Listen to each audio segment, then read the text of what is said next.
Welcome to the Anti-Eco Life with your hosts Doped and Mineski. For updates and announcements, follow us on Twitter at the Anti-Eco Life. That's twitter.com/the Anti-Eco Life. And now to the show. Enjoy. Now you done heard a lot of talk about me and my niggas. Them outlaw worldwide mob figures. Running up here, 250 out, jumping and shooting against one more kill. Looking for it, he's got it running down. Time is up. Oh my God! That big truck for 24 square feet in ATL game. The reality is, if we lived life in a computer screen and we were offered the real world as a video game, the real world would be so much more fantastic. You know, we just don't think of it as being fantastic because we're so goddamn Taking a stand with Mac in hand, home killer, like the niggas in Pakistan. But that common bond, gotta get them before I die, like the old West without a low tax.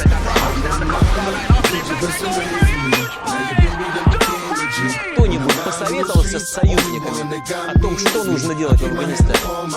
Хрена с два.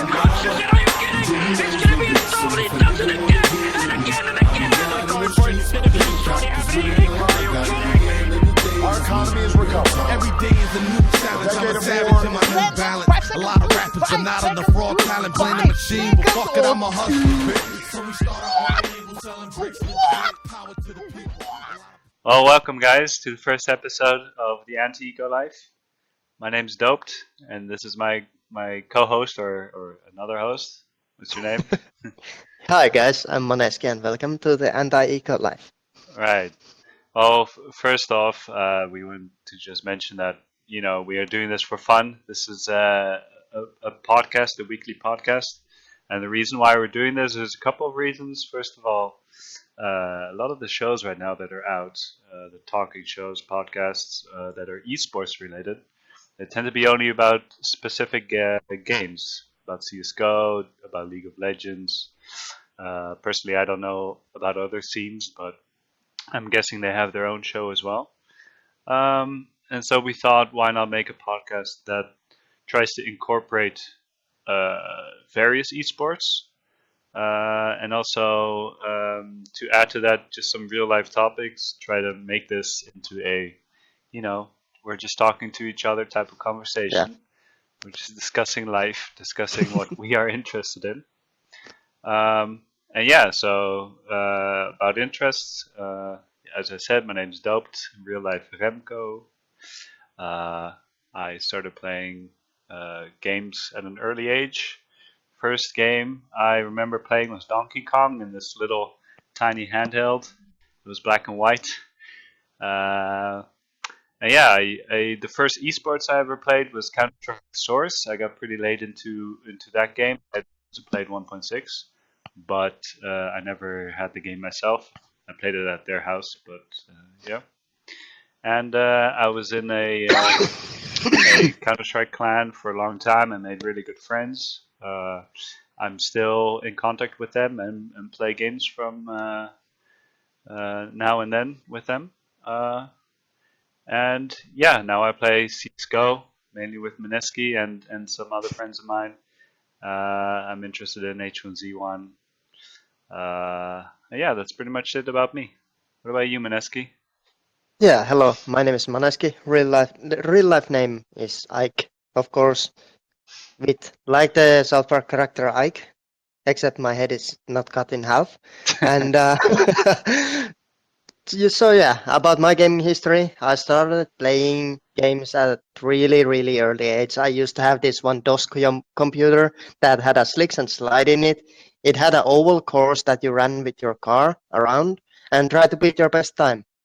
And that's when I learned the world of video games. I was immediately hooked in. And my first competitive game was Action Quake in '99. Action Quake 2 actually, in a LAN, in Finnish, like this little Finnish LAN party thing. And in 2001, I started playing Counter-Strike competitively, like going through these little small LANs. And at this point, I was only 11 years old, of course. So I was a youngling battling in the world of full adults and didn't go too well.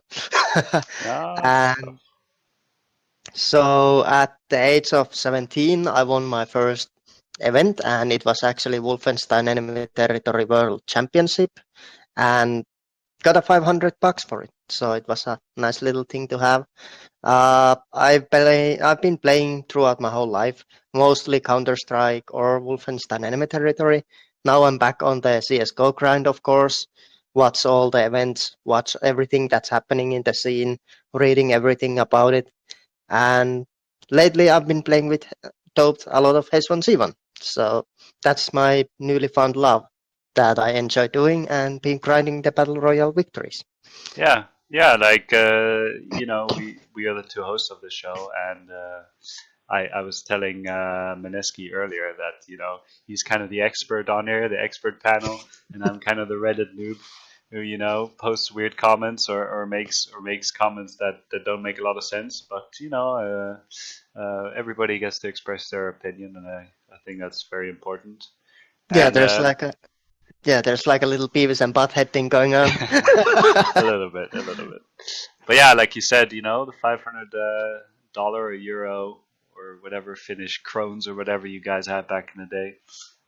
Yeah, that's a lot of money, but not as much as nowadays, and we'll get to that later. Yeah. But first of all, I just want to mention that this show will be available on iTunes, just audio format, and also on YouTube in this video format. And we'll be releasing a website later on where we intend to release any links or any additional information that we might mention. You'll be able to find there. And as I mentioned before, we're trying to release a new episode every week, so we kind of summarize the news that have been going on in esports and around the world throughout that week, and yeah, keep everybody updated. Hopefully everybody has fun listening to this. And also, of course, as you see on the screen right now, if you're viewing this on YouTube, our Twitter page, not a lot of followers right now, but that's not important. Most important thing is that we have fun. So I'd like everybody, if you want to follow us on Twitter, twitter.com/theantiecolife. You can also see it on the bottom right hand side, or if you're listening on iTunes, you'll find it in the description there. Yeah. And one more thing, eventually, maybe if we feel like it, will be going through Twitch, trying to make this a live thing, but that's still on the discussion. Yeah. But that's maybe a thing that might happen eventually. Not sure yet, but for now, we're just going to keep it on this little YouTube, maybe even SoundCloud, if it's possible to release a 2-hour-long VOD in there. Right. I don't know about SoundCloud, but iTunes, for example, accepts it, and YouTube works. So definitely go and press the follow button if you like. Yeah, well, we're as we go along, we'll figure things out. Things will change. Graphics will change. The show will get better, hopefully. And the mic quality. And the mic quality. I mean, we're using headsets right now, but you got to start somewhere. The tiny little steps that go further. Yeah, production quality is very important in anything, Yeah, exactly. And especially, well, when was it? Last week? Last week, last weekend. The last weekend, the Counterpit event. What's wrong, or what happened there, Mineski? The Counterpit event, in production quality wise, was a horrible shit show, and because this is hashtag real talk, I'm not gonna hold back. The event sucked so bad. The production quality was so horrible. It disgusted me. I didn't even feel like watching it. Of course, I had to, because my personal favorite teams were in there, and I had to see who wins because I want to be on the point what's happening on the Counter-Strike scene right now. But production quality-wise, for starters, there was delays. That's kind of normal nowadays, and that shouldn't even be a thing now. And well, we can go from part to part on the production quality. Let's start with the delay. Why do we have a delay every single event we see? So for example, this weekend's event, the games were supposed to start at 9:30 at my time, and they started at 11. And the wow. reason is because there's always some issues when you go live the first time. Why don't we have a thing that either the day before, okay, that will cost money, but the day before or in the morning, before the event starts, everybody tries everything, goes through everything, and tests that everything works. Why is that not a thing? Why do we have to fix everything after the event is live? But these delays, they're hardware related, or because as far as I know, the casters, they always prepare themselves well. They got the thing going on, and I'm sure the people that organize the event try to prepare as well as possible as well behind the scenes. Yeah. But it's just hardware related, or why were there delays? Well, this delay came in because there was issues with the computers. Like a player goes in, puts his keyboard in there, and suddenly something isn't working. So why don't you do that before you go live? Why don't you like take one setup, full setup, keyboard, mouse, everything, put them in and see if there's any issues? Why do you have to do that when the game is supposed to go live? Well, I think a lot of times, there's a stage, and there are various teams. These teams, they go onto the stage, 15 minutes in between games or whatever, and they need to set up.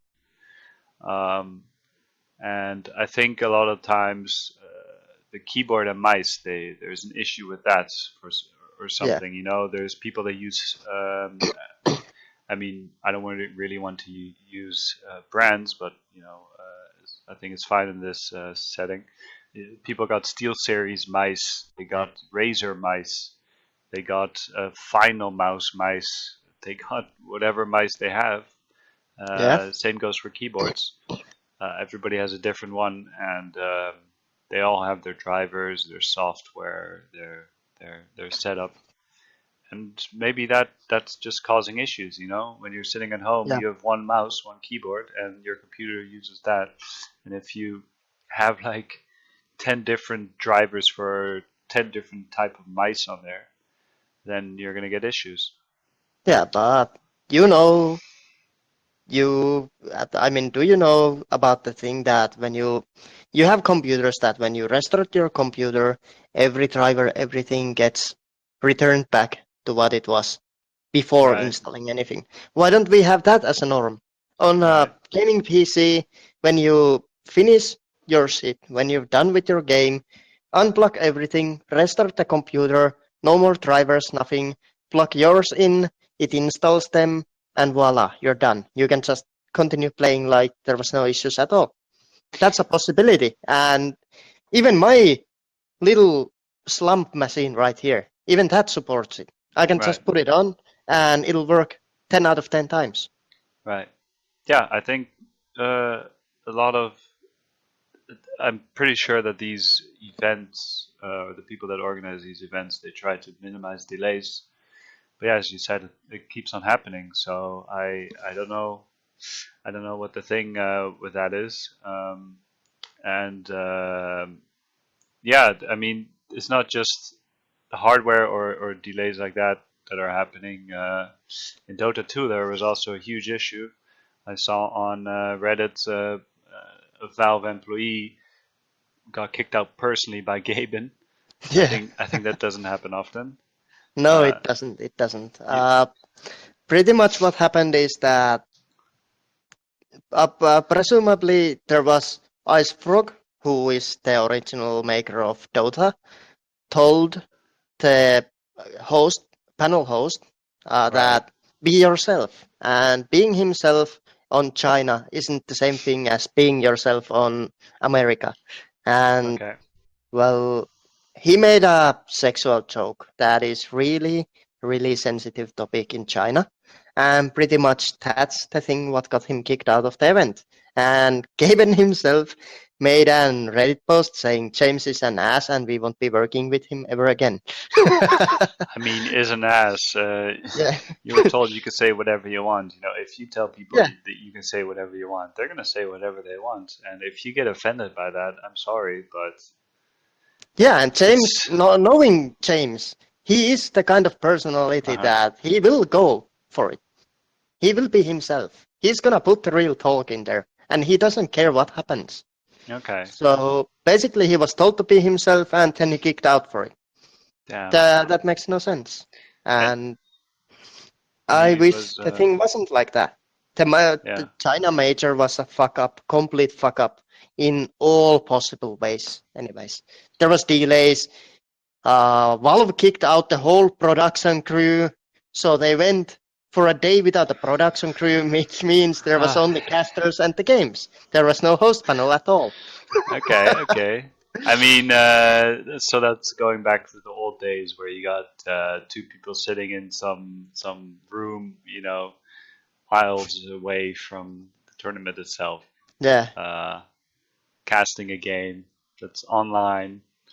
Yeah. People could be cheating, Although I'm pretty sure that the event was still there, right? Like the players were there and the casters, but yeah, the players were there.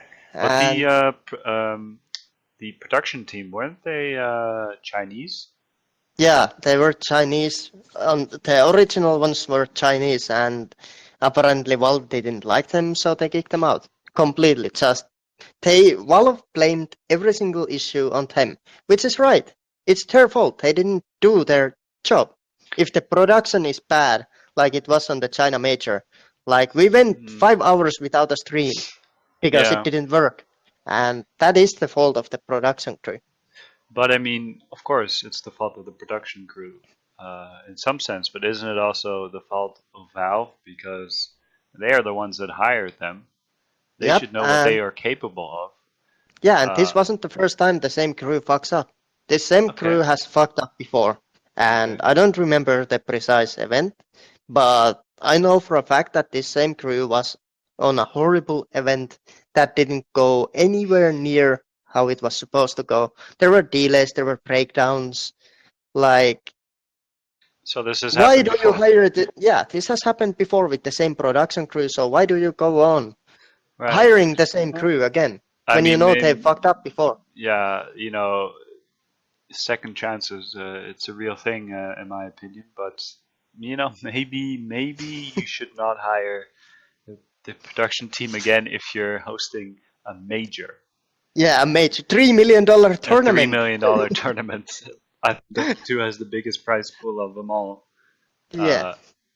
I don't think if there's so much money going around that you should risk it like that. So, no, with the money of international only, Valve could have hired people that actually can do their job.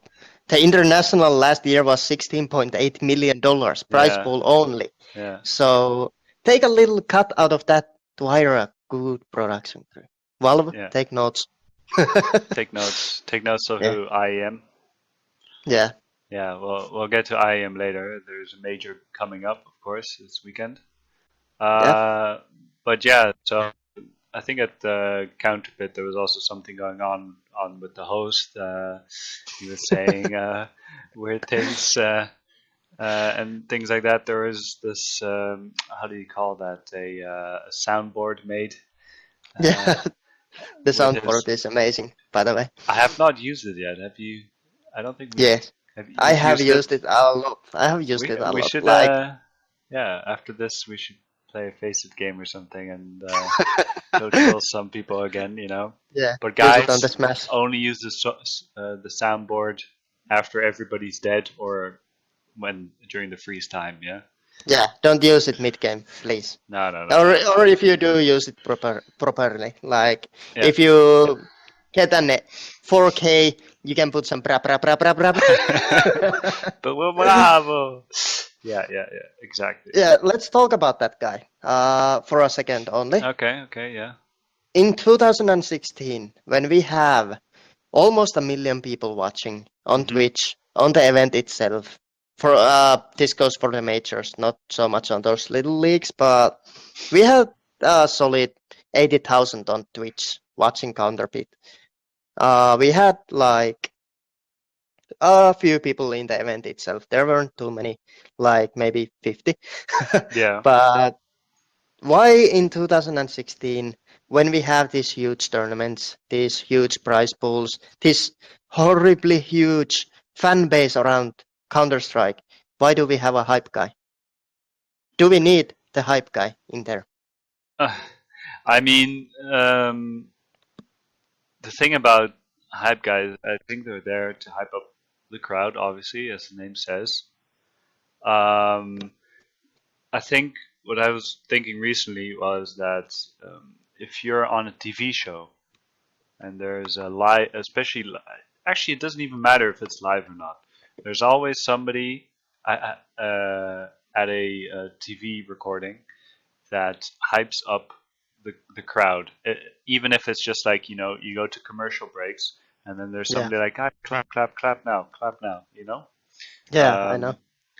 So in that sense, yeah, why do we need, maybe the better question is, because I think a hype guy is important, but a better question is, why is there a hype guy for the stream? Yeah. In my opinion, just analysts and casters is enough. They switch back and forth to each other. Maybe having somebody backstage interviewing the players, or interviewing players after the game next to the stage, or maybe even on the stage so that the crowd can see. I don't know, but somebody, who hypes the crowd up like that, I don't think it's necessary. And you know, it's this is not the first time this has happened, of course. This kind of guy, it was very cringe. He's probably a nice guy, he's trying his best. He's imitating what's his name? I think his name is Buffer or something. But he does a lot of boxing and the boxing events, the gray hair and UFC events. Yeah. And I think he got some inspiration from that, which is good. Have your own inspiration. But yeah, it's not happened. It's not the first time. I remember there was a tournament. I don't even know what game it was. A couple of weeks ago as well, and there was this girl who was also a hype girl, or whatever you want to call it, and it was very cringe, very cringe, very cringe. So pretty much, just like this podcast, by the way, very cringe. No, my opinion on this topic is that on this particular event, Counterbeat, the casters did better job hyping the games than the hype guy. So the hype guy, I don't know if he has killed himself if he's killed himself already. Wait, are you suggesting something? Doing it? Oh, wait, what? No, I'm not suggesting anything, but okay. I mean, he must have gone home, open up the Twitch VOD, and looking himself like, what the fuck did I do? Why the fuck did I do this? And yeah, we will not be seeing that guy anymore, by the way. And good luck in the future trying to get a job. But well, I mean, it's not his fault. I mean, he tried his best. Yeah. There was only few people in the crowd, so you cannot be really hyped yourself. But the crowd itself wasn't hyped at all.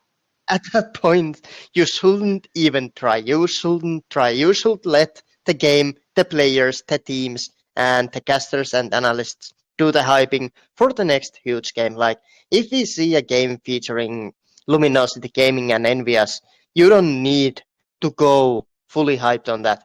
Everybody's gonna watch the game anyways. Everybody's gonna be hyped. Or maybe not EnvyUs, maybe Luminosity Gaming and fnatic, for example. So that's like the dream matchup. You want to see those two teams battle out. It always goes to like these tight matches, like overtime 2 or 16-14 finishes. Yeah. So that itself hypes the game. We don't need a guy like him to shout stupid things on the mic before the game starts. Yeah, let's just. I think what we're trying to say is that don't have somebody exactly that doesn't hype like that. Perhaps somebody that is on stage. Yes, sure. There's many examples of many great stage presences of these people that they interview players, a player from each team before the game. They ask them a little thing. How do you think it'll go? Do you think you'll beat them? There's a little bit of beef going on. That's cool. That's cool. But like this whole next the team, brah, I don't know. Whatever he was screaming. Yeah. Maybe we need to do what IEM Katowice did. They had Chopra in there, and Chopra is really good. I really like him. Really good. Chopra came in. He hyped the event. He hyped a few upcoming games, but he didn't hype the teams or the players. He just went in, hyped the event. Yo, it's starting. Everything's super nice. Everybody's super excited for this. I'm super excited for this, and let's go. Let's play. That's how you hype it. You let the game speak for itself. I must say though, that for the League of Legends, and I think StarCraft 2 as well, he does this as well, in Korea, there's this Korean guy who comes on stage and he has this iconic, he has his cards in his hands, and he goes, SKT! And he does it really well. It's not cringe at all. So it can be done. But, it can be done properly, but this guy didn't. But I think we've said all about this topic. It's nothing to be said, really. We can change the next topic. I guess the main point here is that we need a new norm for production quality, where there is no delays, there is no system failures, there's no TeamSpeaks crashing during the final game, like the last game of the finals, counterpit. And we don't need a hype guy. We need the events and the games and the players and the teams to hype themselves up by being good at the game. Yeah, exactly. That's my closer. Do you have anything to add on it? No, I don't. I wouldn't say the production quality is like going down or anything. Events are always getting better and better. More prize money, more spectators, more viewers on Twitch, better production quality overall. We have gone up a long way to get here. It's just like if something gets bigger and bigger, people are going to expect more and more. And I think it's okay to point out things that are wrong. I think that's totally fine. It is. And it should be. It should be, of course, because you're not going to improve if nobody tells you you're doing something wrong. Exactly. Hashtag real talk. How do you do that? Hashtag real talk. Yeah. We're not today, and every single podcast from now on is no holding back. I am going to go full ham on topics that I am going to go full ham on. I don't give a fuck if I get death threats or something. I don't care. I'm gonna express my opinion, and I'm gonna be blunt about it. Death threats that shouldn't even be a thing. You're just expressing your opinion. Thank God I'm using an alias. You just said your first name, and people are going to remember because of the South Park reference. Yeah, I know. It doesn't matter. No. They can send me all Twitter messages they want to. I don't care. Just bring them in. You're on the front page. You've been on this page for a while, But let's.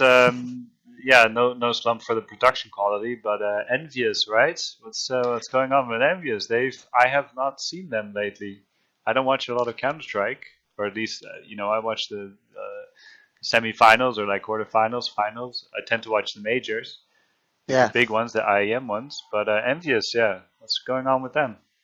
You haven't been seeing them pretty much, yeah? No.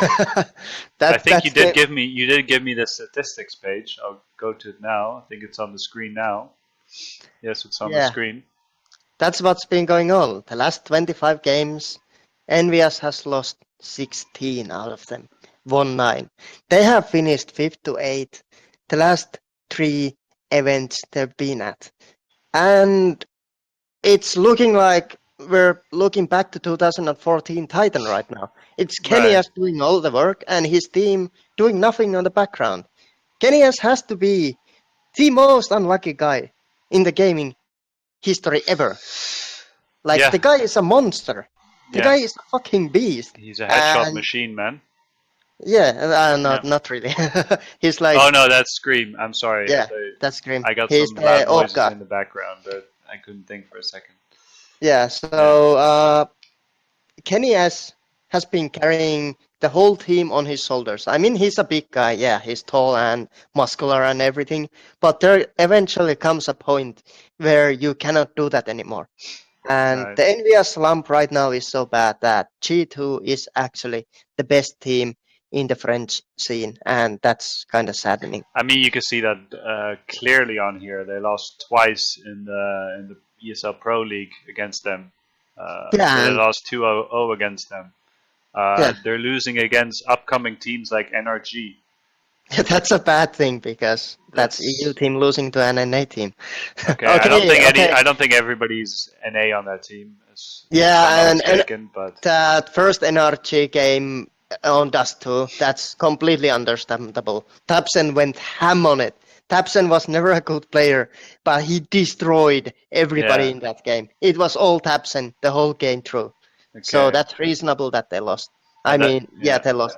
Then they completely mauled over NRG on Cobble, Yes. 16-3. But Is that their then- map? Is that EnvyUs' map? Yes, Cobble? yes, it's Yeah. the NVS pick. Yeah. And then we came to Mirage, and it was a tight game. NVS were supposed to win it, and NRG made this incredible comeback to win the game. Yeah, So, yeah. 1912, 1922. You know, that's Yeah, that's it went the time over mouse to that them. we were talking about. Yeah. So, NVS are trying to fix their slump by picking up Devil. Why the hell do you pick a guy from LDLC? Like LDLC White or LDLC Blue, I don't care even. It's a tier fucking nothing team. Now, nowadays, okay. Back in the day, they Yeah. were amazing. I remember. Yeah, the main LDLC back in the days The was... ESL, the studios when they were just owning. I don't even. This is like I didn't watch any CS:GO at all because I took a break from CS Source for like 4 years. So I remember coming by every now and then the ESL studios. Yeah, LDLC was a very good team. But anyway, Yeah, yes. LDLC was one of the best teams in the world. And so the point is they pick up Devil and they expect that to change things up. Well, as you can see, lose, win, lose, win, lose, win, lose, Right. lose. And Kiyoshima left the team and he left it out banging. He made a fucking post on Facebook, Twitter, wherever about how the team sucks. There's no communication. There's personal issues in the Huh. team.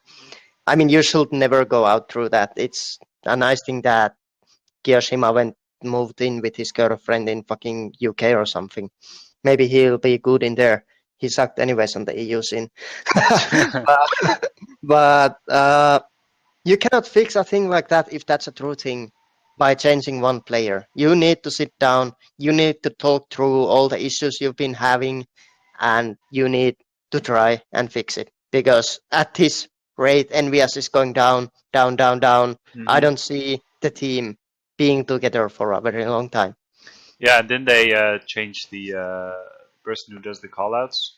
Yeah, in-game leader used to be Happy, and Yeah. now it's NBK. And ever since they changed to NBK, things have been fucked up because all Happy does now is pretty much lurks and baits his team. He holds that on Inferno. He holds that corner in with his deagle and hopes. I remember yesterday we were playing Inferno and we were holding B together, and I saw you standing there slamming your deagle. I was like, he's hoping for those athlete shots. Yeah, I was trying to do it and I fucked up. I killed one guy, but that's it. Didn't get the ace. Neither even threw a smoke or without the smoke. So, No, but yeah, no. I think maybe that MBK or that Happy to MBK caller change that might have been as a result of trying to fix the issues. yeah, it I'm was, pretty sure they're working on it. But yeah, if when did that change? Do you know? Was that like changed a while ago. It was a while ago? before it was before a major. That's before what I his Kiyoshima left, or Yeah. Way before Kiyoshima. Oh, Kiyoshima okay. left like a week ago, but it was like months ago, and it still doesn't Okay. work. And when Happy was the in-game leader, they won a major. Why do you go away from that? Uh-huh. Why do you make Happy completely useless now? That guy is completely useless. Mm-hmm. His playing style, yeah, it worked. He was a lurker, in-game leader who was holding the backlines, telling his team what to do. Now that he's a lurker, he does nothing. His impact on the games is non-existent whatsoever. Yeah, that's a shame. That's a shame, especially if when they were coming up. I think it was last year, and they were a top 3 team together with back then TSM, I think, and Yeah. and fnatic. Yeah, they were. It's a shame that they're going down. It's it's a shame. It's a shame. Yeah, they, in my opinion, what they should do is go back to Happy calling. You just don't go from one of the world's best callers to a non-existent lurker. Right. They should go back to him calling. NPK should be the good old NPK, who's the solid holder of a site. And when the enemy is pushing there, if they see NPK on the kill feed, they get scared and go back. He should go back to that role. That Okay. was his role in the back in the good old days, so to be said. And All right. Happy should be the in-game leader and kick the fucking devil out. Maybe there's some good players out there. There's like Oscar, who's a fucking godlike machine right now, and he's teamless. So maybe you need to go full YOLO and pick a guy who doesn't speak French, just so you can shuffle the scene a bit in the French scene, and maybe it'll work out, maybe it doesn't. But at least you've tried with a real player, not a fucking devil who doesn't even do shit. I mean, if it's a full French team, I'm assuming they do call outs in French as well. So it would have to be somebody who speaks French. Yeah, Sure. but that's the issue with the French teams. They're so incest in a way that they only take French players. So they need to change that. They need to start having the reality what's going on around the world. You see that, okay, fnatic has all Swedish players, yeah. But, I mean, they need to see what's going on, like, around the world. You can see Simple playing in fucking NA team, and the guy is Ukrainian or Russian or something. Yeah. He's Ukrainian, I Yeah, but he recently turned 18. He was 17, I think, when he went over there. Younger generation, they all speak English. I mean, Kenny S speaks English too. They all speak English. Yeah, they do. And Simple is Ukrainian, by the way. I had to check it. Yeah. And he was born in 97. He turned 18 just a moment ago. Yeah. And he gives up everything to go to NA and play Counter-Strike. And that's what you need to do nowadays to make a statement about your team. You need to open the team up for a new solution if you are not winning or fragging or getting anything done, practically. Right. Yeah, it's like that in real sports too. Counter-Strike or any esport really, if we're just talking about esports in general, it tends to be a team of 5 that are playing. And then, but yeah, like in real sports, there's a lot of times for example, they bring in a new player who's got a name, or maybe not even a good name, but he's got a name, and he's sitting on the bench.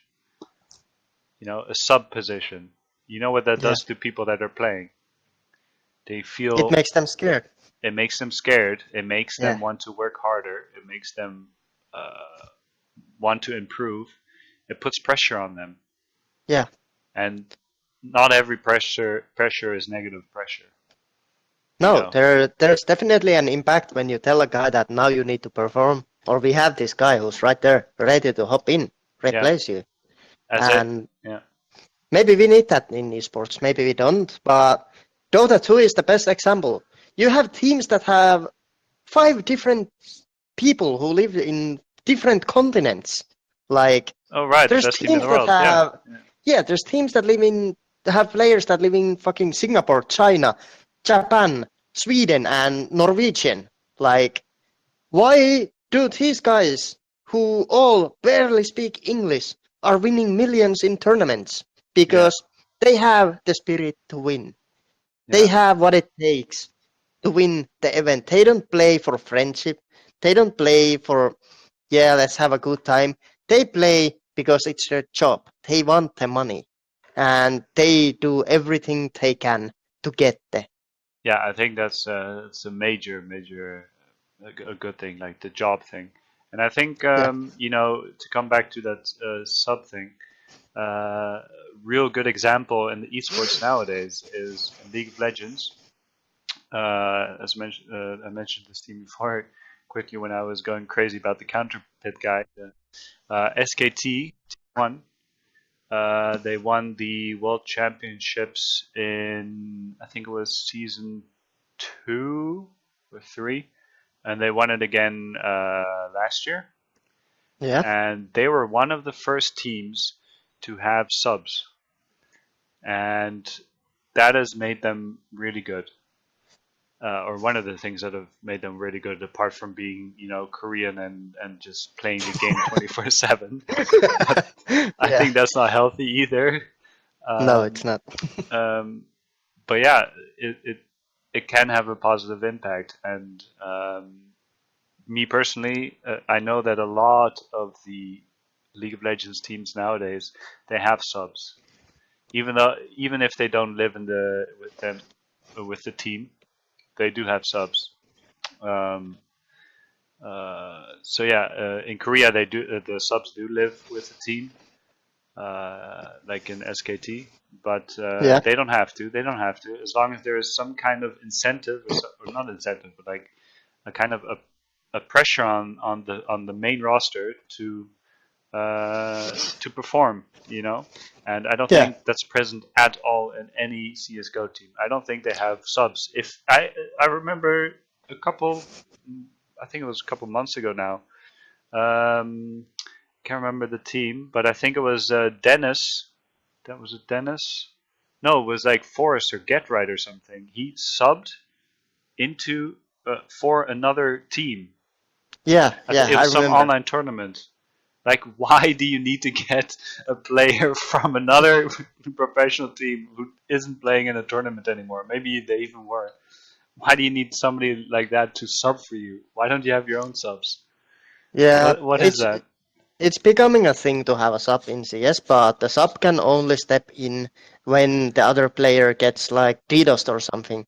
And being DDoSed in 2016 is completely on the player's fault, by the way. Because even I have a DDoS protection on my computer.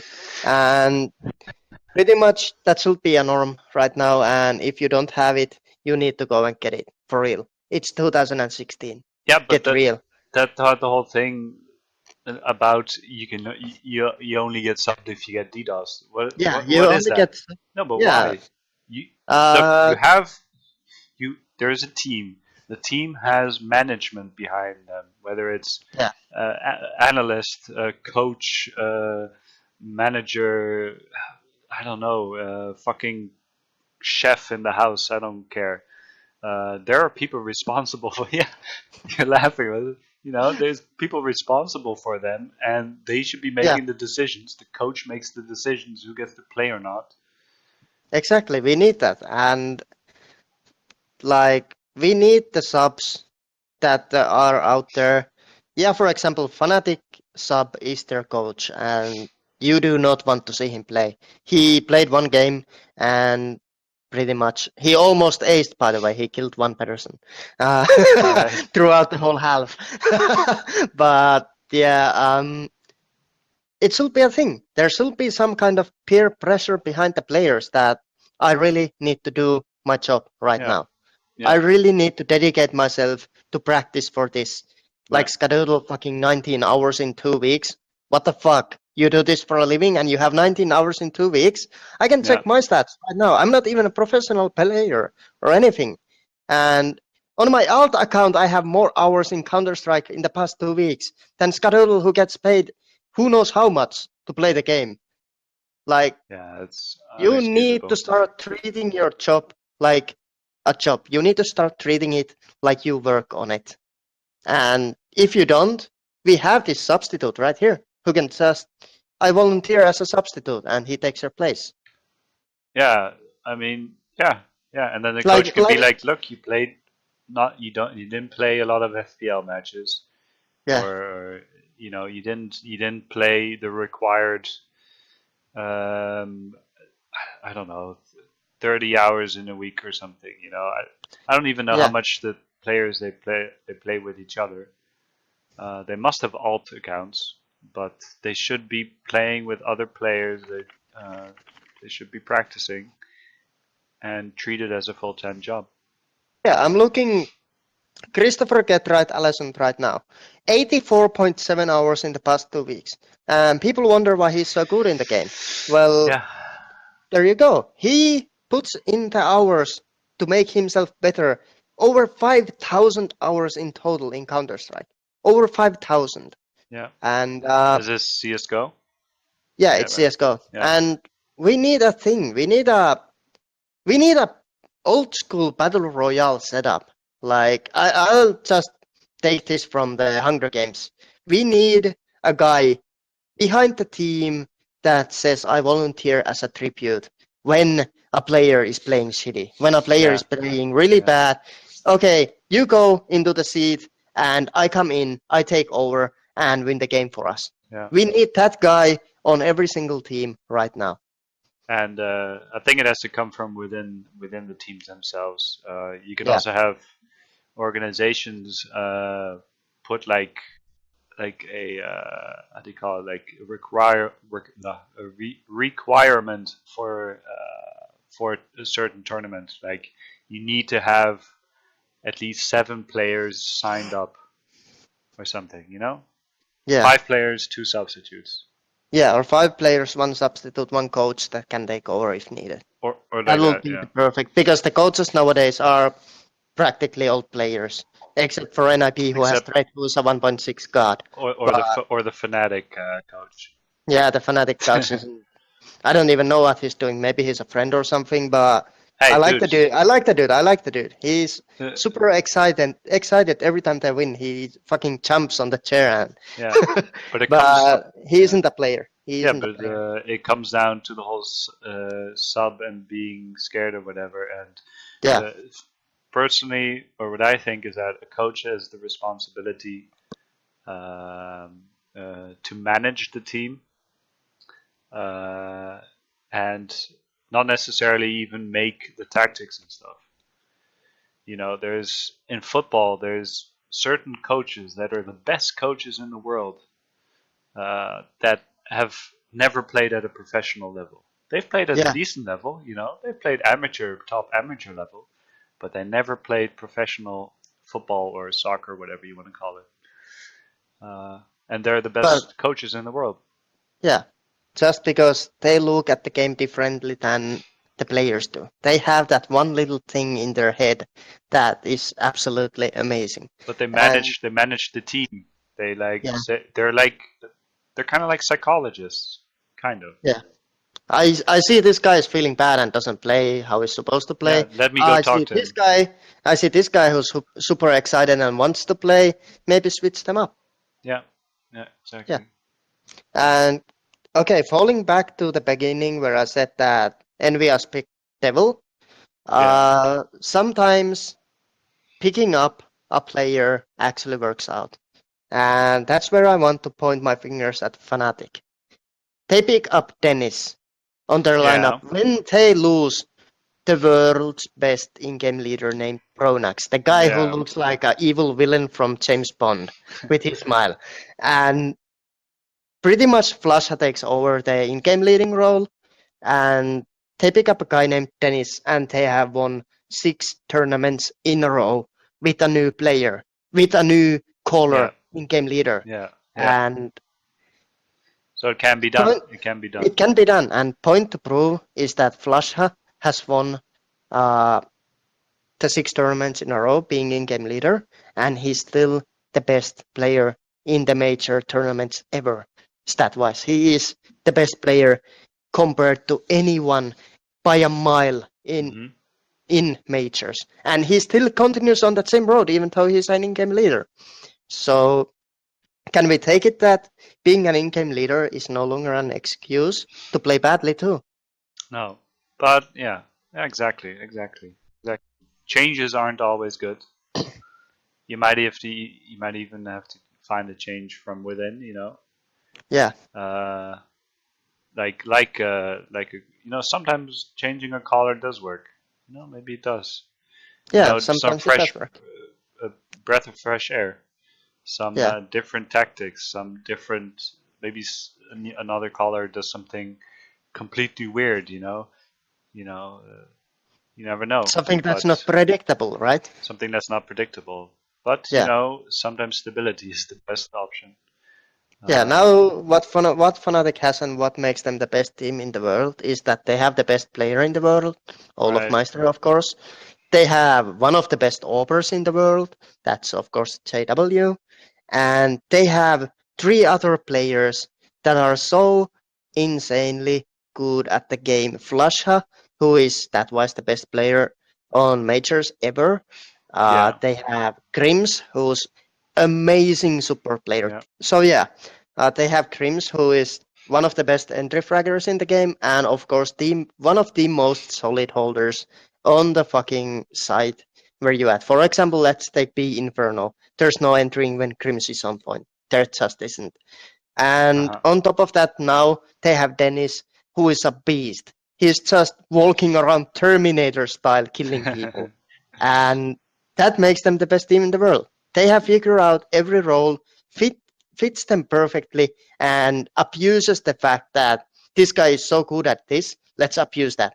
Okay, Olaf Meister has an open point today. Let's give him the second op with JW and Right, watch him yeah. destroy everybody. Yeah. They know how to do that, and they don't need brains for it. And I think, okay, Dewey, have fun. God damn it. It's okay, our faces are in the same position, so we can just... Exactly. No, but what I was gonna say was, I think it also helps for Fnatic. They've been dominating for like close, at least a year now. At least a year. Yeah. Whenever NIP started to have their slump, and they're getting out of it. But yeah, they have confidence, and yeah, like you said, best players in the world. And yeah, the other teams, they should start, playing a lot more, playing FPL. Yeah, FPL is a thing, and EPL, so to be said, aka ESEA Pro League, Yeah, and players should be on that ass yeah, 24/7 right now. What's more better practice than playing against other pro players that you can do 24/7 now? yeah. You can do it all the time. There's games going on all the time. Why is it that we have a streamer called Summit who used to be a professional I was just CS gonna player? say you're slightly quoting Summit right there. Like, why is it All that credits to we have Summit. a streamer that is like one of the best players in NA? He was leading the FPL board for a moment. I mean, not leading, like, was he third or so? Uh-huh. Why is he so good at the game? Because he plays it all the time. Yeah. He plays it 8 hours a day, Yeah. and he stays consistent. He knows what to do, and he's beating NA pros that get paid for playing the game. Hey, That should never be a thing. he doesn't even do as they so-called try hard. Really. Yeah, he looks at the no, chat. look, he looks at donations. Yeah, he plays to win. But yeah, like you said, he looks at chat. He looks at donations. He'll be like running towards Inferno middle like this, looking sideways. Yeah. Whatever. He's still top of the leaderboard because he Yeah. plays all the time. That shouldn't be a thing for a streamer. I mean, it tells you something when Summit plays against Elevate and gets 48 kills a match. Yeah. He was like smurfing on silver. Yeah. That it looked like it was all Summit show pretty much. He was just everywhere killing everybody and having a laugh at it while he was streaming, while he was getting donations. I mean, everybody has their good games. Let's Yeah, let's yeah, I not know. forget that everybody has the good games. But yeah, no. If I mean a leaderboard isn't about just one game; it's about several No, games. it's about consistency doing so. Yeah. So that's a thing that needs to change. We need to have the professional players as a professional player. Yeah. Yeah. And it saddens me that that just isn't happening. And we'll get back on FPL eventually. There's another thing we want to talk about. Yeah. We'll get to it But later. yeah, This is turning into a very long podcast already. We're already like I think 50 minutes in. That's oh no, and we're 2 topics down. It doesn't matter. It's no, we're only just for here fun. talking. You know, Yeah. I hope everybody's enjoying the show. You know, or Yeah, show. I We're hope not even everybody who watches this, you don't even need to watch the whole show. Just if there's No. some topic that interests you, you can check our opinion on it. We're not even. I don't think even we're delivering a show. This is just two guys talking. That's all it is. Yeah, we're just having fun talking about what's been happening recently. Yeah. So, is there anything you want to talk about on the EnvyUs or fnatic thing? No. Just that actually no, I do. The EnvyUs, they're just go back to EnvyUs. They're in a slump, and Yeah. when I was looking at, if we go back to the recent results of them, who Yeah. they've been losing to, NRG, in my opinion, up and coming team in NA.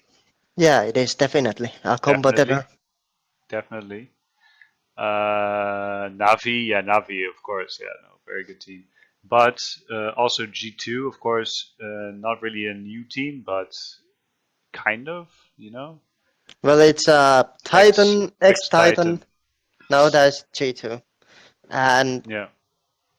do you have more on that? Well, I was just saying that like they're losing against upcoming teams, like although FaZe they're not, but eFrag, they're losing against upcoming teams. So maybe the esports scene is also getting stronger. It's just getting stronger, and maybe they're just stuck in this old, I don't know, this old mindset or something. I don't know. I just wanted to point that out. I think there's the scene is just getting stronger overall, and people like when you get more competition, it doesn't necessarily mean that there's always going to be people that are much stronger than other people. It's good, it's going to go closer and closer. The variance is going to get closer and closer. So I think the scene is just getting stronger, and I'm happy about that. Yeah, I'm happy Everything's about getting bigger, better, faster, stronger. Daft Punk, Yeah. So I'm happy about it too because we are seeing amazing games like every single week now. Okay, the players play too much, that's a fact, but that's my personal opinion. There shouldn't be as many tournaments going on. No. But we should have few main events and few smaller events, and maybe they should submerge to each other somehow like ESEA did, but that's just my personal opinion. The players are playing too much professional games, but I love the way the scene is moving forward. You can see everybody's improving, and the ones that aren't improving, that are staying still, are going down the ranks. Yeah. And NIP is the perfect example. They didn't go anywhere. They didn't do anything. They pretty much were the worst team in EU, and they changed the player and practiced it, got threat in there, and suddenly they have these insane 1.6 tactics going behind them. Like the cash A take with 5 mollies, aka the Ring of Fire. That was just me, and inside my head, clapping my hands to threat that, dude, you've got through to these guys. You've got them to do something that wins them the games. And I love seeing that. I love seeing the scene evolving to something completely new, skill-wise and tactic-wise. Yep, like I said, fresh breath air. Stewie 2K, like, I personally don't know the guy too much, but from all these compilations that I've seen, fucking amazing if you jump out of the smoke. and just kill somebody, and the guy's like, "What the fuck?" And he starts raging. Yeah. You know, it's good. It's good. Fucking Stewie 2K is so fucking stupid, man. No, Straight he's up not. He's steals, killing man. everybody. Yeah, Yeah. he's putting his work. He's doing that what he's supposed to do, and Yeah. Young. even Shroud, who is a god in the game, he is a god. Yeah, he's a Like god. Best player in A. individually, yeah, individually he's a god. He's saying that Stewie 2K will be the best player in Cloud9. He said that on stream last night, that he is going to be the best player of Cloud9.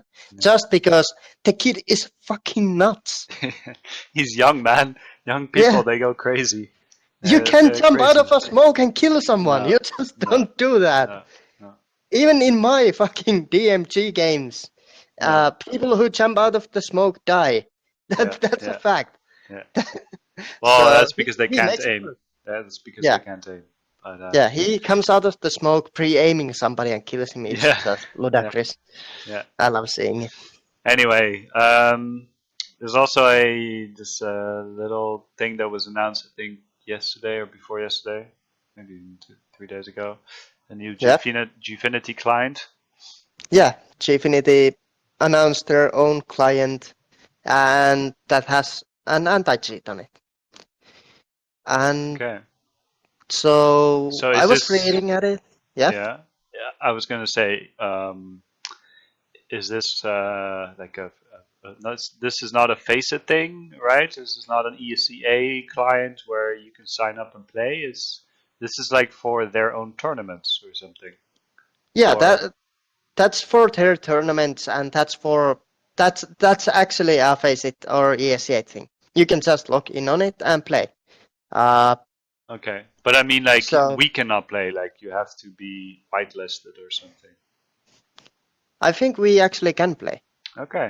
Okay. Yeah, you can play. It's just like, for example, Sivo or ESEA or Faceit. Oh, okay. Okay. It's another client. Like, you can create a team and you can play with your team, and I think you have hooks, for example, in it, Okay. like things like that. And I could be wrong, to be honest. I could be wrong. Well, it says but- your exclusive service for your matches. So I'm assuming, yes, this is Yeah, some kind of book system and thing like automatic that. recordings of match results via GoTV. That's nice. Yeah. So you can And download your the demo. anti-cheat. Okay. So I'm guessing there actually is a book kind of thing that you can play, and practice matches, of course. You can make your own professional gaming setup in there. And do you know what's the best thing? No NA servers, only EU. This is only EU. That's only EU right now. Okay. Okay. Okay. So this It's is where not all the the best good. thing. This is where all the good players will play, right? Yeah. If you want good games, you go Uh, to GFinity. Now about Well, I'm- it's a good step. I think the Faceit is having some backlash lately with their clients. You know, with the servers not performing well yeah, and the things like that, servers and a lot of in Faceit. cheaters, especially in the free Faceit. Yeah. Yeah. So their own anti-cheat is a joke, pretty much. Yeah. And the servers are performing horribly. They lag. They have server issues, and it's a good thing. It's a good thing that we have a competition. Yeah. I mean, we have Faceit, we have Sivo, we have ESEA, but ESEA isn't too big on NA because Sivo is a bigger thing in there. Right. Yeah. They already okay. got 2 clients. Yeah, Faceit a kind of big thing, and in EU it's all about the ESEA and your RWS and things like that. So it's a good thing we have competition in there, but at the same time, do we really need another client to play? Why? Let me rephrase that. Why do we need external clients to play the game as it's supposed to be played? Yeah, that's something that a lot of people. I see a Reddit thread, I think, every single week, maybe even every single day about it. Why don't we have 128 tick? You know, why don't we have 5-man teams, or why don't we have tournaments? Why don't we have this? Why don't we have that? Yeah, That's true. and The Valve can do a lot. I think Valve can do a lot to the game, competitive wise. They are not really a company like Riot with League of Legends who really try is built on. I mean, it is built on competitiveness, CS:GO, but League of Legends is built on esports. yeah, It's built for games in esports for professional games. They also don't really. They do have tournaments, but it's only in the UK or something. It's really weird. But yeah, why is there no in-game tournament thing? Like you can sign up with your friends, like like you have on ESL. You can sign up with your friends and play in a league or something. yeah. Uh, And one more issue I have with this is that Valve's only official statement, why don't we have 128 tick servers, is that most people cannot run it with their computer, that they have lower than 124 FPS. Well, maybe it's the issue with your fucking game, seeing that most rigs that have, for example, let's say Summit's computer that costs 10,000 has 400 FPS, whilst playing something else that's newer and better graphics wise, like Tomb Raider, he had like 800 now or something. Like, yeah, there's not even objects spawning or something in yeah, CS:GO, and I think a good example is you. Recently you've been playing with your integrated graphics, yeah, because your graphics card broke, and you're getting what 300 FPS, yeah, I'm 200. getting 300 FPS, So and I'm using an integrated graphics card, so yeah, I mean, to be fair, I'm pretty sure you have your settings tweaked a little. You've got them on low. You got, you know, yeah, I got everything on uh, one. yeah, you got FXAA post processing, motion blur shit off and whatever. Everything is off. Yeah, yeah, yeah. And But still, there's a major issue with a lot of technology products in general. Um, the majority of people that handle technology, they're noobs in that sense. They exactly. don't understand what's going on. So in other words, they will never touch the settings menu. They will never. They think they want the best graphics, so they go ultra high. Uh, of course, a lot of people play this game for fun. They don't play this game, to play Faceit or whatever. They're just playing for fun, and whether they're silver one or they're supreme or something, it doesn't matter to them as long as Yeah, they're having fun and they're playing on the highest graphics. But but yeah, that shouldn't be an excuse for yeah, 128 tick. and at the same time, talking about Valve's decision on not adding the 128 tick servers, for example, face it, right now, only EU, 14,692 online. ESEA, only EU, 1,324 playing right now. That's playing right now. That's not even registered users. It's Right? just playing.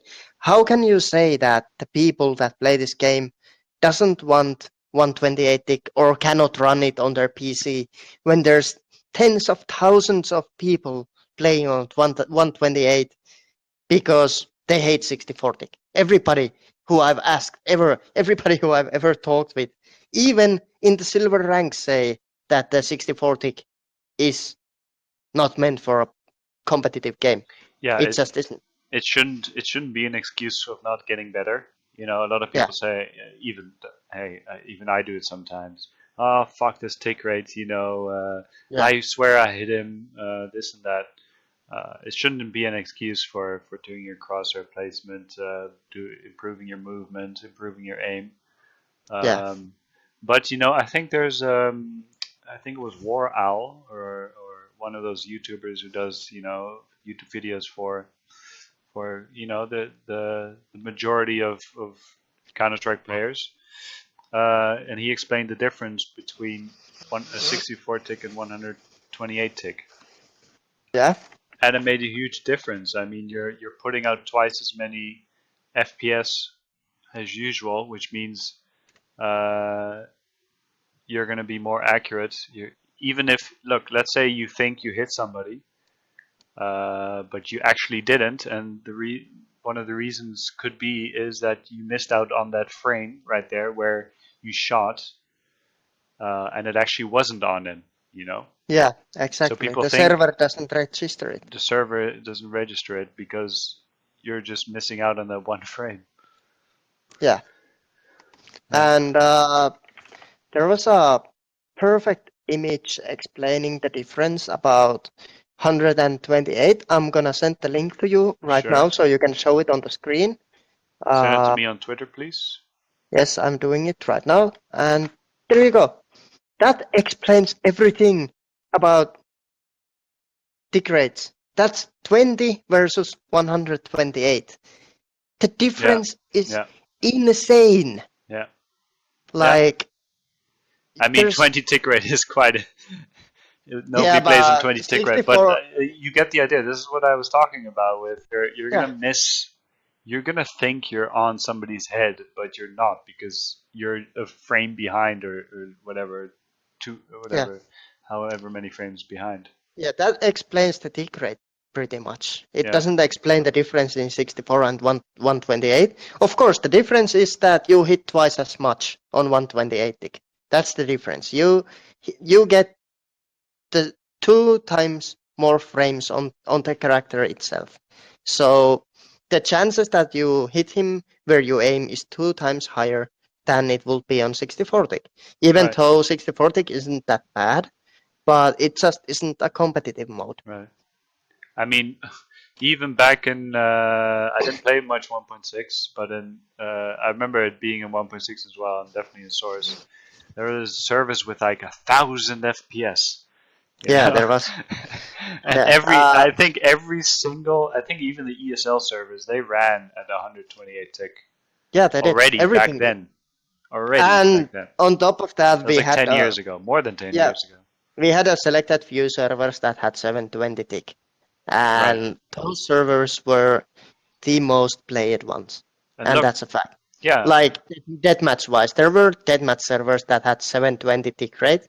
Of course, nobody can expect that, but it was a reality back then. And it was on private users that made the servers. They paid their own money because they wanted to perfect the game. Yeah. No, of course. Like 1,000 or 720 tick rate is too much. It's not unnecessary. Yeah. It's way too much because nobody gets 720 FPS on Counter-Strike. No. Even if you have a 30,000 computer, it doesn't do that. To be fair, 128 FPS, okay, I get it. Not everybody gets it. It's probably due to the fact that they don't touch their settings or whatever. You know, you should not ignore those players. But if you want to set yourself as a competitive game, which Counter-Strike is, it's a competitive game. You're playing one team against the other, just like in Halo, just like in Call of Duty, just like, you know, in Battlefield, you know, Second League of Legends, Dota, it's whatever. Nothing but competitive. Everything about Counter-Strike is competitive. Even the deathmatch is competitive. This is not like, I don't know, Minecraft or even, I don't know, where you... like Tomb Raider, where there's like a single player mode and you just play single player mode or something. Yeah. This is competitive gaming. Yeah, even when you play against bots, you play it to get better or win. Yeah. Even when you play against bots, it's competitive, and that's what should set the norm on Counter-Strike 2 on matchmaking wise. Yeah, you should focus on the competitiveness of it. Yeah. Not making it look pretty, you know, stuff like that. People still play 1.6. That's the fact. Yeah. People still play 1.6 because it's a competitive game in its core. The core basis of the game is that one player is better than the other and they compete against each other. Yeah. And they don't care about how the game looks. They don't care if there's fucking flowers or trees or sky boxes or whatever clouds in the sky. They play the game because they want to be better than the enemies. No, I think that's very true. And I think that a lot of those people that do play Faceit and ESEA and whatnot, a lot of them, they do have experience with 1.6 or Source or whatever. And I think Valve, you know, they knew how big 1.6 was, and you know, when Dota 2 came out, or Dota, I don't even know if they came out during the same time, Dota 2 and CS:GO. I don't think so. I think Dota 2 was earlier. But either way, they're trying to make money. You can see that with the skins, you know, it's turned into this money machine. They're trying to make it for the masses, which Yeah. again I understand. But like you said, the core of this game, Counter-Strike, is competitiveness. It's competing. It's competing at a professional level. Heck, Valve even pushes those things on the main page. You've got the major playing whenever there's a major going on. You Yeah. know, there's in-game things with the majors. You can pick stickers and stuff. So it is a very important element to it, and I think it's the core of the game as well. And yeah, 128 tick. Where is it? And to be fair, we started at 102.4 tick. I don't know if you Yeah. played the game in 2012. By the way, Dota 2 came in 2013 and CSGO really? came in 2012. Yeah, Okay. but when I did not know. CSGO, Yeah, I played Source till like 2009-ish, and then I quit playing for like 4 years. I think I bought CS:GO in 2014, I think, or 2013, but didn't play at all. No. yeah, and 2012 when the game started, we had 102.4 tick servers, and Right. yeah, people were complaining back then that we need 128 tick, and Valve's decision over every professional player's opinion, whatever happened to that used to be a thing. Nowadays it isn't. Over everything, they overruled it, and fuck all. We're putting 64 tick. Now enjoy. Right. Like, why do the professionals get to play on 128 tick? Why don't they play on 64 tick on majors? If Yeah, that why isn't don't the thing? they? I Yeah, mean, if that isn't that thing. well, I mean, to be fair, it's not a Valve event. It's a ESL event or a Yeah. Faceit event or whatever, Counterpit, GFinity. But yeah, I don't. I mean, I don't understand. Like, there's, of course, technology. Whenever technology gets better, the graphics are gonna get better. You know, so you want to push your own game more, which means, in theory, you know, your FPS shouldn't get bigger. It should stay around the same. Yeah. But Can you really say that Counter-Strike is a beautiful game when you look at it? no, it's not beautiful at all. No, no. Yeah, and still it hoards your FPS like it's on fucking drugs, man. Yeah. Yeah, on high setting, it's. I mean, of course, playing on lower settings has more advantages than just looking completely ugly. We don't. Yeah. People that lower their settings don't do it because they find the game too pretty or something. Yeah, they It's want the just most FPS out of it. most FPS. Like I think I have my model quality up just because of the weapons. You know, I Yeah. like the weapons to look pretty. That's Yeah. okay. That's Like, one I mean, good thing. I paid money for the skins, right? Like, I'm not gonna look at a pixel. If I could look at like 5 pixels, Yeah, exactly. And maybe we need Valve to step up on that too. Maybe we need them to realize that it's 2016. Ain't nobody got 64 FPS or less, unless you're playing on a fucking laptop that was made on 99. Like, people have over 150 FPS most of the time. I don't know a single person, and I know a lot of people, and none of them has said to me that I play with 40 FPS. No, they don't. there's one person. I think it was his name is. Yeah, we can promote him. Inaz. I think it's Yeah, Inaz. Ines. Well, yeah, he plays, but But he plays on a himself. laptop from like 2000. He plays on a Dell laptop from like Yeah. 2008 or something. He said. Yeah, and he's getting a new computer, He's so getting a new computer. But I mean, like, not of course, not everybody. But those are like those are. That's not the majority. It's not the no, majority. it's not. Majority nowadays has a computer that can run the game, so Valve no longer has an excuse for why they don't want to spend the money they get from the game to improve the server quality and to improve the gameplay. Yeah. That is the sole reason why Valve doesn't really do it. They don't want to spend the money on it. Even though they make millions with CSGO. They make some if a team makes more than $1 million from stickers on an event itself, Yeah. how much money does Valve get? Yeah. A lot. Yeah. They Yeah. get Yeah. a lot. It's So they should spend that money on providing the best possible atmosphere for their players to enjoy the game. it's a big it's a big it's a big company. They must have to spend their money somewhere. They must have some overhead. But yeah, The I fact is, the fact is that CS:GO is the ugly stepchild of of Dota 2 Dota 2. because Yeah, because yeah. have you ever seen Gaben in a fucking CS:GO event? No, but did you see him on international last year? Yeah, he did the opening speech. Hey, and that's an event that's set up by Steam or Valve. I mean, Yeah, it is. it's a Valve event, Valve Yeah, it sponsored is, event. and it's Valve's own event, and he's there to make the opening speech, and yeah, CSGO is the ugly stepchild that was beaten when it was a kid, and then everybody was trashing on it, and somehow, some way, it's grown up today to be the most played and watched game of esports. And it's beautiful, man. It's beautiful. Yeah.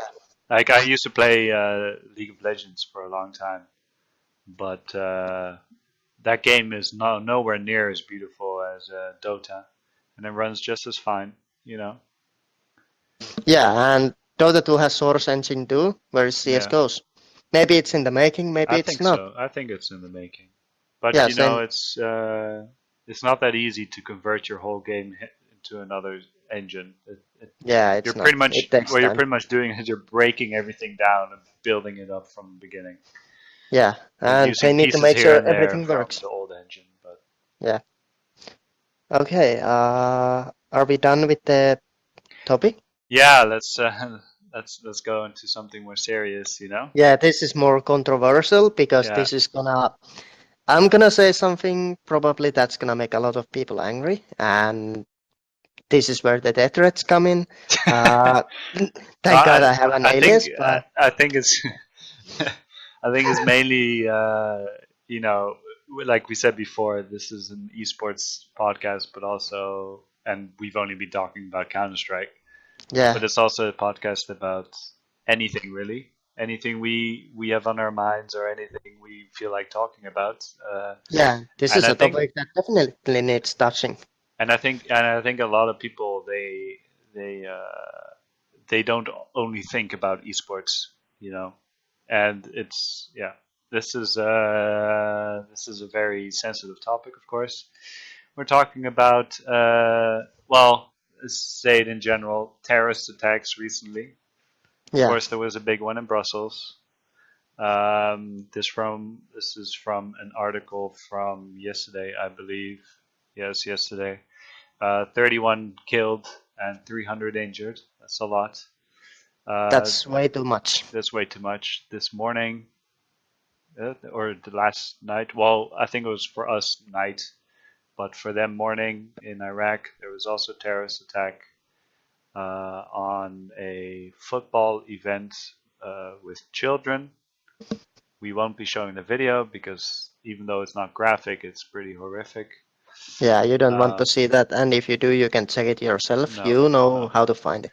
But I got a. Do you have the link as well, right? The BBC article. Yeah, I do. Yeah, yeah. There's a the first picture already. That's from the Brussels attacks, and that just shows the devastation of it. It's horrible, man. It's horrible. Like, Yeah. if I want to say something, I've been personally touched by this. This middle school and high school. I think she was even in my elementary school. It was on one school. She was a classmate of mine. We used to be in the same friends group. We weren't very close, but she was Dutch as well. This is a school in Germany. Yeah. And she was Dutch as well, and there weren't that many Dutch people. There's like 30 people, kids in total in the whole school, like out of 1,000 people. But she was in my grade. We were in the same friends group, and her and her brother tragically died in the attacks. And yeah, it's been a tough week. Like personally, of course, personally, I'm talking about myself, but I cried a little the first night. It mostly, or even last night, I was laying in bed, kind of got water in my eyes because it mostly happens when you're alone. You're just sitting, laying down or something, doing nothing. You're thinking about things. Yeah, That's and when it happens. since I knew her personally, I have her on Facebook, and everybody on Facebook is just writing their condolences, saying how great she was, posting pictures. That famous picture, I don't. I can pull it up, but actually, yeah, let me pull it up. Yeah. I can probably find it. I don't want to go. Yeah, you can see it already on my. Yeah, we can just go on our Facebook. Yeah. This was her. It even says on Facebook right here, remembering Sasha Pinchovsky. Yeah. And There's a big.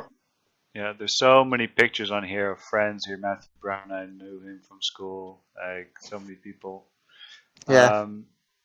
But yeah, it's horrible seeing your friend, in the news, and not being able to find her.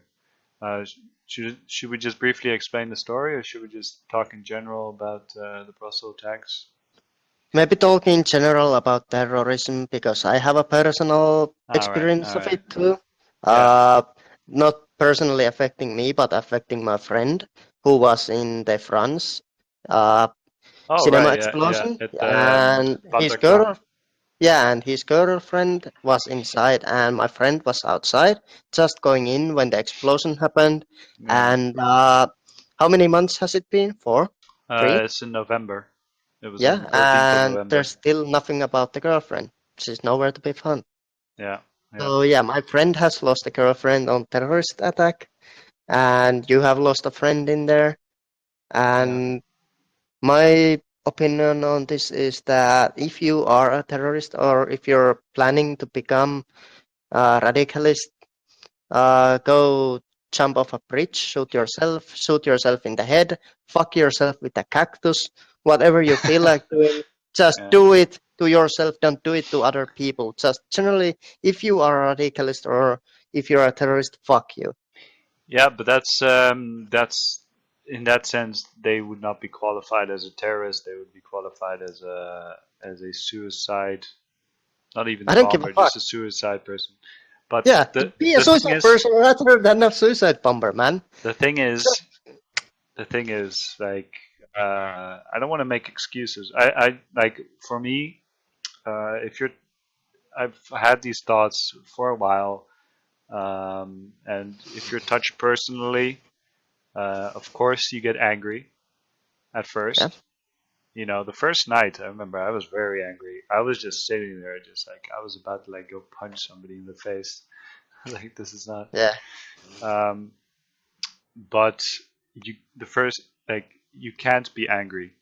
You can't because I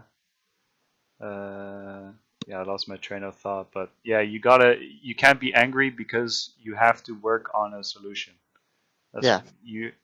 You can't stand still and be angry all the time. It's not possible. So you gotta find a solution. And with the solution, well, before you have the solution, you gotta find the problem. And where the problem lies, it's right in there in the southeast areas where there's people struggling and people that have no good lives, and suddenly some guy in a suit comes and offers them a lot of money. Okay, here's 10,000, will pay for your living, will pay for every expense you have, just join us. And for a guy who has nothing, that is a blessing, that is a fucking God's gift. And voila, suddenly you're in ISIS, man. And suddenly you're being fucking brain damaged by some dude who's putting you in a hypnosis state of mind that you have to do this or you're gonna die a miserable death and go to hell. Like, we need to be able to change that. That is the main reason why people from Finland go to join ISIS. Some dude comes here and offers a young guy money who's in a city he's never been, in a country he's never been, living alone here. And yo, if you join us, you get to have your own countryman as a friend. We're a You free get money. country. We're beautiful. Yeah. You can do whatever you want. You know, that Yeah, whole, and you know, it, Islamic, in this case, in the ISIS case, it's the whole, like, you know, you're gonna be in like place that's kind of like paradise. You yeah, know, you can do it whatever you want as a Muslim, this and that, and yeah. that's We need to be able to provide them a good equivalent of that without exploding people up. We need to be able to do that in a modern world. yeah, and that's also, I think there was one of the terrorists from the Brussels attack, I think it was, that was a Syrian. But all the other ones, they were French or Belgian, Yeah, um, and meaning that they grew up in Belgium or France. In other words, the problem does not only lie. You can't shove the problem on the Middle East. You know, no, you gotta fix problems here as well. yeah, you And of gotta course, provide them a good, healthy upbringing. life Yeah, and upbringing so they don't even think. So no, they get to think, but they get to think that doing something like that is wrong. The best video I've ever seen in my life was after the France attack, and I want to see that guy. I want to give him a hug because there's this one Muslim guy standing on the road. He yeah, has a cloth covering his eyes, and yeah. he's standing there, hands wide open, Oh yeah, with a plate that says I'm a Muslim. Can I'm a Muslim and care to hug me, yeah, and that we're not all bad. And people are crying and hugging him. I personally want to hug that guy because yeah, he's everything that is right in this world, but at the same time posing everything that is wrong in this world. You shouldn't have to do that for people to respect you and your religion as who you are. You shouldn't have to be afraid to be a Muslim in common world just because there's this radicalistic group doing things. yeah. Though Like, there's radicalistics everywhere, and yeah, you know, a lot of people say, you know, fuck Islam. You know, we gotta get rid of Islam. There's these politicians in Europe. In Holland, we got Geert Wilders. In France, we got Marie Le Pen, I think her name is. I think in Sweden you have them too. You have them in Finland too, probably. All these yeah, really right, near not okay. They're not actually extreme right because yeah, that's even further. But they scream, you know, kick out all Muslims, this and that. But that would just make the problem bigger. And personally, I think, and I'm not the only one saying this, and it's not only non-Muslims saying this. Islam is part of the problem. You know, this is real talk. yeah, I'm not gonna, you know, say things that are politically correct. Islam is part of the problem. yeah, Even the main imam of Holland said this in a statement a day or two ago. Yes, our Islam is part of the problem, of course, but what it comes down to in Europe mainly is you got to form communities, or these communities. There's Muslim communities. They come home or they go to their friends or whatever, and they're having yeah, the best times of their life. You know, the parents are being nice to them or something, but then they step outside of their house, and what happens? You know, they're being called out for being a Muslim, or like yeah. they don't feel like they are They able don't to feel express welcome. themselves. Yeah, they Yeah, don't feel welcome. they live. I was just thinking of this as an example out of America. You got Chicago. You got I think it's the south side of Chicago. There's gangs everywhere. It's poor Yeah, as fuck. There's criminals everywhere. It's the same yeah, type of thing. There's no money. There's no perspective. There's people aren't being accepted as for what they are, yeah, and it makes people turn against each other, fighting for survival, literally. You know, yeah. And coming to the religion itself, some people say that Muslims are the issue, and that, for example, ISIS are Muslim. But the difference between a Muslim and an ISIS radicalist is that their religion is based on different part of Quran. ISIS radicalists are based on the ending of Quran because right? it's all fucked up. The book The is fucked up. jihad and stuff. Yeah, like their religion is based on the angry guy, and Right. Muslims are based on the happy, good working guy, and they're like two completely different parts of the book. If you merge those, you realize why the guy is mad at the end, but the ISIS warriors, so to be said, they don't give a fuck about the beginning. All they do is read the end and work on that. Yeah. Well, that's. I Like, mean, that's. Sorry, did I interrupt you? no. Yeah, I was just Yeah. going to say that that's fucked up because maybe they don't even get to see the beautiful side of anything. Okay. Yeah. Personally, I'm not religious. I'm not into Christianity, Islam, or something. God is a whole other topic. Uh, but if you grow up in a poor community, if you have things happen to you, if you live in Iraq or Syria or Africa, wherever, it doesn't matter. If somebody drops a bomb on you, for example, or if somebody comes in and shoots you, or if you grow up really poor, or anything happens to you in your childhood, Yeah, you're gonna blame it on somebody. yeah, of People course. people that are molested at home, they a lot of them tend to turn to drugs. They don't end up well. They end up in jail somehow, Yeah, or dead. or dead. Or It's being a chunky for their life. Yeah. Yeah, So, and about the Quran, for example, using that as a context for today. Um, like you said, if there's an ending that's about a bad guy and the rest is about a good guy, the people that believe in the bad guy, they come to the good guys and they go, "Yo, look at your situation. You're fucking poor. Nobody likes you here." yeah, Or like, "Oh, they dropped a bomb on you last week at the square and your fucking sister died, or your neighbor died, whatever."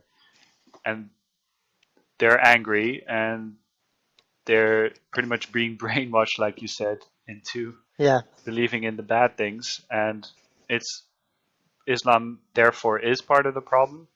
But you could say the same for any religion, religious context. I mean, the Bible in itself is not all loving and doving as well.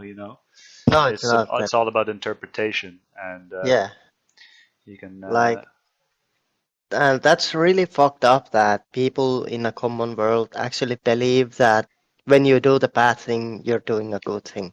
Right. And it should never ever be like that. And part of the reason, especially in Finland, is racism. Uh, so we have these houses in Finland, and there was a recent outrage on it that we took in people who are running away from a war, for Hmm. example, in Iraq. Right. And so the first thing I see when I saw the guys walking on the road, going to the house where they live now, the center, and I go to Facebook and I see tens and tens of posts that these fucking are walking on our street, taking our jobs, taking our women, raping them, stealing stuff, killing Right. people. And I'm like, bitch, this guy comes and escaped a war with his family Yeah. because he isn't part of the war. He's just an innocent bystander. Why the fuck do you call him a fucking... Why do you call him with names? Why don't you just look at him and be like, I'm glad he got safe. And live your fucking life because he's not gonna do anything. And especially when somebody comes to me and says that he hates people, immigrants, he hates immigrants because they take your job. So you live in a world where a guy who doesn't speak your language, hasn't studied anything, comes in and takes your job.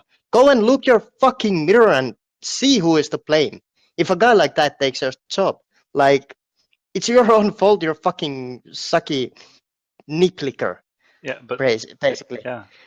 No, but that Like, whole and yeah. those guys are the ones that are the most toxic, racist little bitches that make the other people unwelcome. It's excuses. It's excuses, and it's also generalization. Like you said, I hate the word. Like if you say the words, I hate immigrants. Yeah, It's like saying, I don't know, somebody did something. Let's say, okay, let's. What we were talking about earlier about the production team from the Dota 2 major in China. Oh, the production team fucked up. Okay, I fucking hate all production teams. yeah, Like what? exactly. Stop generalizing. It's not everybody like that. And of course, one of the there's news that brought out recently that I think I'm not exactly sure, two of the terrorist attacks from Brussels, they came back to Europe through a immigrant route. Yeah, Or they went to Turkey and Turkey extradited them to one to Holland and one to Belgium, I think. And of course, look, you can't make sure that everybody is not a terrorist. You know, yeah, you can't. Of course, there's a lot of. I see that a lot of men coming in instead of women and and children. Yeah, they're still in Syria or something. That's bad. That's I don't really understand their situation, but you know you gotta listen okay, to everybody. You gotta listen to okay. everybody. The situation in Finland is this. Finland allows the men to come here first because they are the ones that are in severe danger, so to be said. They are the ones Okay. that are getting pulled to war, and their families come after that. So yeah, I mean Okay. that's the reasoning in Finland. At least that the men are the ones that are in critical danger, and the women and the children in there, they're not gonna be harmed in any ways because they respect their woman by throwing rocks at them. But Yeah. but Yeah. like they come afterwards because they're pretty much safe from war itself. And Really? I yeah, mean, I would imagine if you're in war, you're not safe. Like it doesn't matter. like Things of can course you're throw not in your safe, but you're not gonna get pulled by your country to fight. At least right, that's or the like point. by ISIS or something, or Yeah, by you're not gonna be recruited by ISIS if you're a woman. Have you ever seen a woman kill herself in a suicide explosion? No, it's uh, always a young man. I mean, it happens, but no, it's. I mean, It's really ISIS rare. locks up their women and rapes them. Yeah, so that isn't a good thing either, by the way. Oh, Uh, one would imagine, at least. yeah. But yeah, like terrorism is fucking idiotic. We need to get into the core of that. We need to destroy it from inside out. And I don't know if this is Russian propaganda, but I saw a news today that I had to share because the guy, It's not Russian I propaganda. It's. I yeah, think I know where you're coming at. Yeah, it's real. yeah, I shared it, and my only comment was "sir." Nothing else. I just said "sir," because this guy, I'm gonna pull it up right now.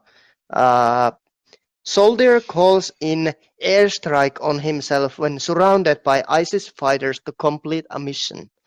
This guy is everything that's going on right now on the war against terrorism.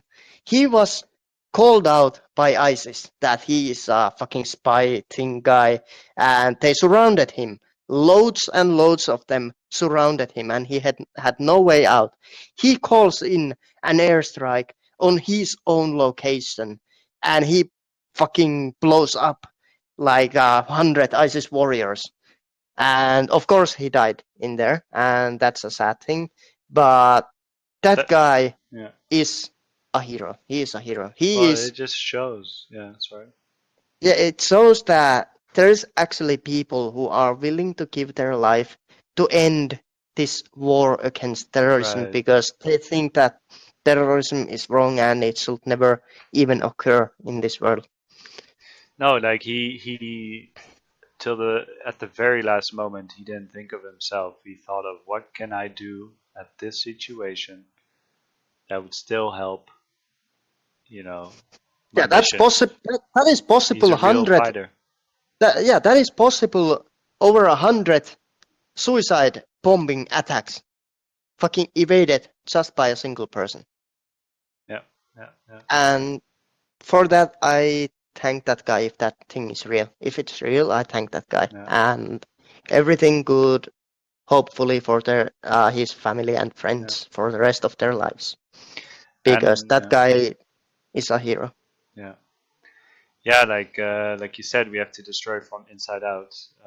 Obviously, you can do a lot in Europe, for example. Like I said, you can take care of the poor communities. Of course, we don't live in a communist state. I mean, personally, I don't think communism would ever work. It has not worked ever. So there's always going to be a different a wealth difference between people. There's always going to be poor people. There's always going to be rich people, but you can try to make that difference smaller. Yeah. And one more thing. I have a personal one more thing to say, but continue. I'll say it after. No, I was going to say I was going to go into a whole topic, but go on real quick. Okay, so don't get me wrong. If you are at that point that you are thinking about killing someone and taking your own life with it, then take your own life instead. But that guy who killed who called the airstrike, I'm sure there was a few decent people within the ISIS group that could have gained a redemption through maybe friendship, maybe therapy or something. I mean, not all of them are bad people. They're just put in a very bad situation. So I don't want to wipe out the terrorists with a nuke, but I want to wipe out the most extreme radicalists out of this world, so we will never have to see another Brussels, France attack ever again. Well, you can never first of all, you can never prevent attacks. Yeah. But like you said, you can also not nuke down an ideology. Not possible. It's not possible. There are many reasons why ISIS exists nowadays. That's like you can probably do a whole other podcast on that. Yeah. But yeah, there's been some talks recently about or some ideas about getting Arabic countries. I think Saudi Arabia even hinted at it to get Arabic countries that surround Iraq and Syria to put ground troops in Syria or ISIS-controlled areas with support of the whole world, Europe, America, Russia, and whoever wants to join, and go in there and just fight those ISIS fighters that are actually fighting. And then, whenever you're in a fucking city, investigate people. Of course, you're never going to make sure that, the people that, I don't know, that are radical, you're never going to get rid of them. But, just to get the situation under control. But, I mean, it's super, super difficult. Like something like that isn't going to solve the solution either. You know. No, it's not. It's gonna be really tough to try to break that and make this world so to be a safe place again. And I don't Again, expect it's it never to. been safe. What the hell are you Yeah, talking about? yeah. Like I don't ever that's the thing expect. people forget as well. Yeah, it's in human nature to fight Yeah. against each other. Not It human is. nature, it's in nature. Like fucking Yeah, it's the. lions But attack each other. Like yeah, it's everybody the fights. survival. It's Come the on. survival. Even we Since fight sometimes. Well, not really fight, but like, you know, you like rage yeah, at each other or something. You since know, the like day whatever. one, human has been a carnivore. Since the day one, human has had the need and the feel and the pure gene of survival. And you cannot explain these things with wanting to survive because that's not what you're doing. Because you kill yourself and in the project. But what I mean is that we need we need to find a way to stop the newly recruit and Right, yes. continue trying to break the existing ones. Like I can walk out to the city of Finland, of Oulu, in this fucking middle of nowhere little country, and I see tapes of ISIS recruitment on a lamppost. This is Really? like we're I've across the never seen that. fucking world, man. We're across the fucking world in the fucking country of Santa Claus, and we have recruitment tapes on lamppost. Like Yeah, there is something definitely wrong in this scenario. of course. But like that's a major issue with the Western world as well, and our legal system. Yeah, You do not you cannot do anything against anybody because we live in a free society. You can do whatever you want. Liberté, you know. Fraternité. You're allowed to do whatever you want until you do something wrong, and that's when you get punished. yeah. I can show you a picture. So it's hard to prevent these things. You know, if somebody wants to hang up signposts, of course, directly recruiting ISIS. I mean, that should be illegal either way. I don't think there's a discussion Yeah, about that. I'm But sending you a image on Twitter right now. This is from my friend's Facebook from a lamppost in the city where I live, and that is basically a recruitment tape on a lamppost on the city, on the center of our city. wow, that should Yeah, that that should be. I hope that's gone by now. I hope you took it off. it is. It is. We scraped as many as we could. Uh, he scraped a lot. I scraped a lot, and I see people profoundly doing that still every day. Yeah, So I'm happy that there's people that try to prevent the people who came into Finland as an immigrant people. They're trying to prevent them from being lured into ISIS, yeah, and that's the one thing I like. yeah. Bad guys always lose in the end, but the way to the end is really rough, hard, and long. Yes, because bad guys are always a step ahead. Yeah, Always. because it's not possible to see the future. No. But also, one discussion, I don't want to go too long about this, but the Yep. last 5 minutes, uh, about the prevention. There is going to be a discussion coming up, and I'm sure it's already come up somewhere. I'm looking at the article, BBC article now with the airport. There's going to be a discussion coming up about airports. Do we need more security? This and Yes. that. What do you mean? You're gonna okay, sure, you need more security, but does that prevent a terrorist attack? No, it does No. not. In No. Kenya, for example, there was a terrorist attack a while back. They now have security checks 1 kilometer. Yeah, that's like 3/4 of a mile. Before the airport, they have checkpoints where you have to go Yeah. through. Sure, that helps, but it does not prevent it because people can still blow themselves up outside of an airport. Yep, and there's always a way. No matter what happens in life, there's always a way. The only reason, sorry. And pretty much you can prevent most of the attacks by that, but that still doesn't make it a non-existent thing. No. And of course, terrorists always try to have like some kind of symbolic meaning to their bombings or attacks.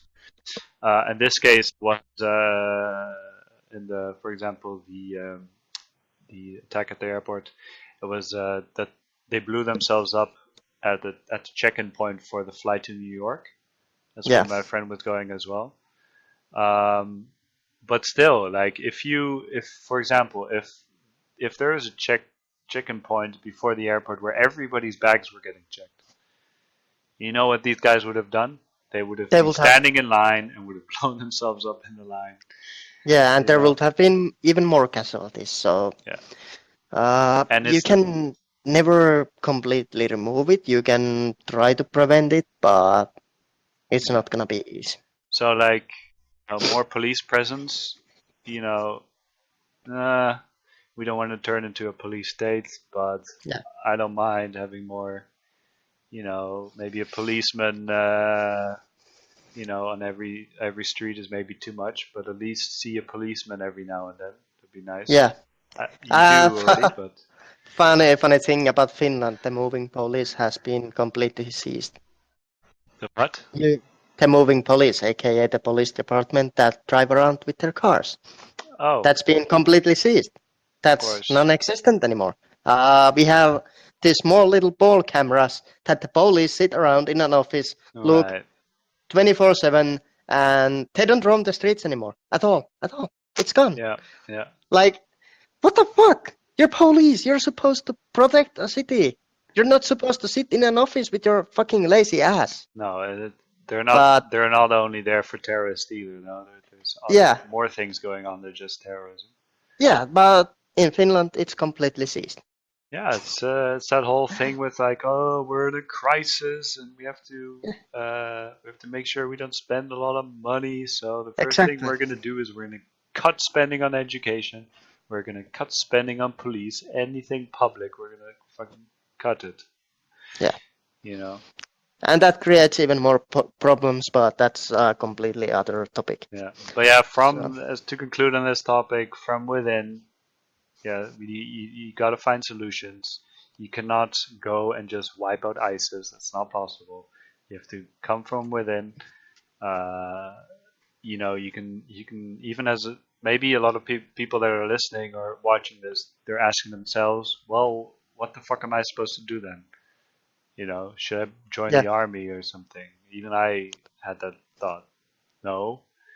One thing you can do is just be nice. You know, when you go into the bus, say, "Oh, good evening, good day." You know, when you see somebody on the streets, say hello.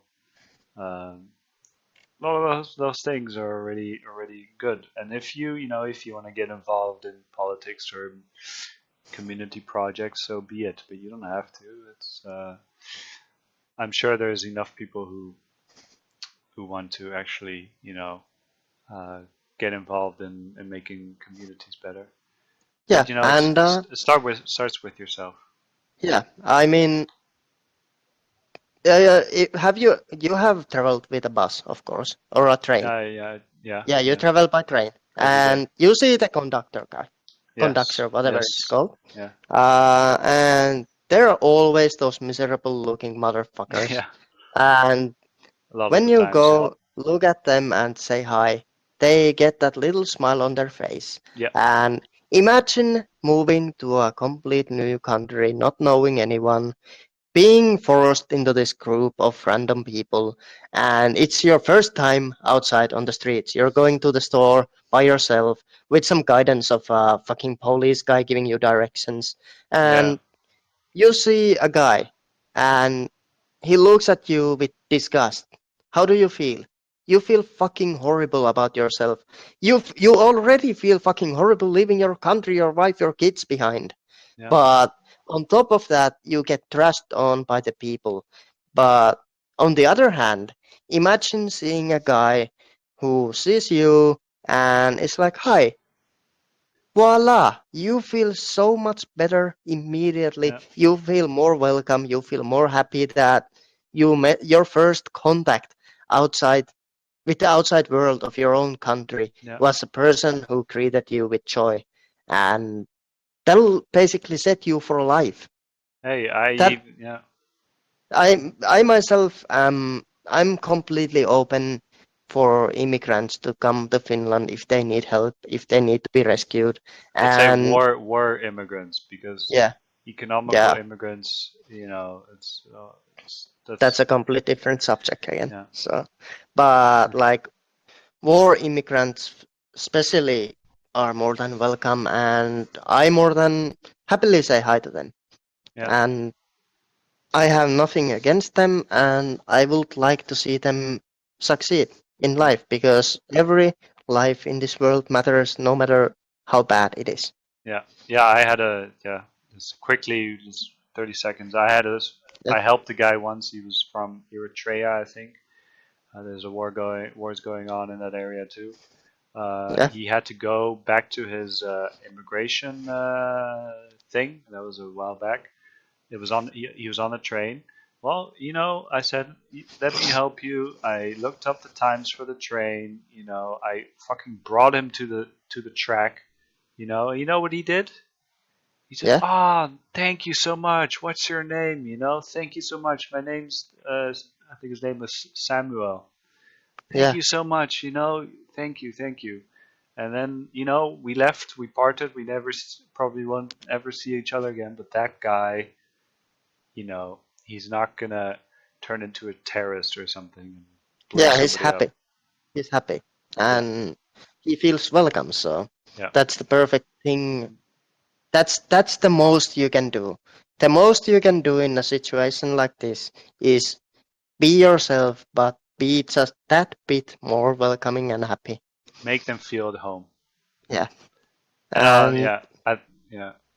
Anything pretty else you much. want to say? Because I was going to Nah, go to the next topic yeah, I'm trying to get the flow going. yeah, I'm done with this On topic. the this was a good thing. Make them feel at home. Yeah, make them feel at home Make them is feel where at we're home. gonna cut this. Uh, Yeah, because that's there's like another topic was simple, right? yeah, with simple, Make we're going back to feeling at home. esports and Yeah. gaming, and simple is homesick. We're 2 hours in approximately right now, and Yeah, whoever's still listening, thank you. and we We're only have 5 more topics to go, so in theory we are halfway through, but I think the next couple of topics are shorter, and yeah, then we're gonna round this up. like So I would guess, you know, uh, when you listen to this, you'll know how long it will be, but I'm guessing another half hour maximum, and then or yeah, half an hour to an hour maximum, and then yeah, half an hour to an hour is pretty much safe yeah, to say. yeah. So So yeah, simple, simple. Being homesick. yeah, He's been in the news a lot, in the esports news a lot lately, of course. yeah, But homesick, yeah. Tell us about that, Mineski. I got yes, it on the screen okay. right here. So first off, that translation right there is completely wrong. You Apparently, can just yes. fix Yeah, that. I saw that in the Uh, comments. I'll go to the yeah, comments. Yeah, yeah. it's right here. So simple is feeling homesick, and that's completely understandable. Imagine being 17 years old. You move into a different fucking continent, leave your girlfriend, family, friends behind, and what he means on that tweet is that he doesn't feel like the USA or the team are making him feel like his real home does. And who can say otherwise? Come Yeah, on, dude. yeah, yeah, Of course, your home is your home. When I yeah, visit my parents at the countryside where I used to live, yeah, I feel home. But when I'm where I'm right now with my wife, yeah. uh, I feel homeish, but I don't feel home because No, home no. is always home. It's always a place that cannot be replaced by anything or anyone. Yeah, And yeah, so that's what Simple is saying, that no yeah, matter what happens, family comes first.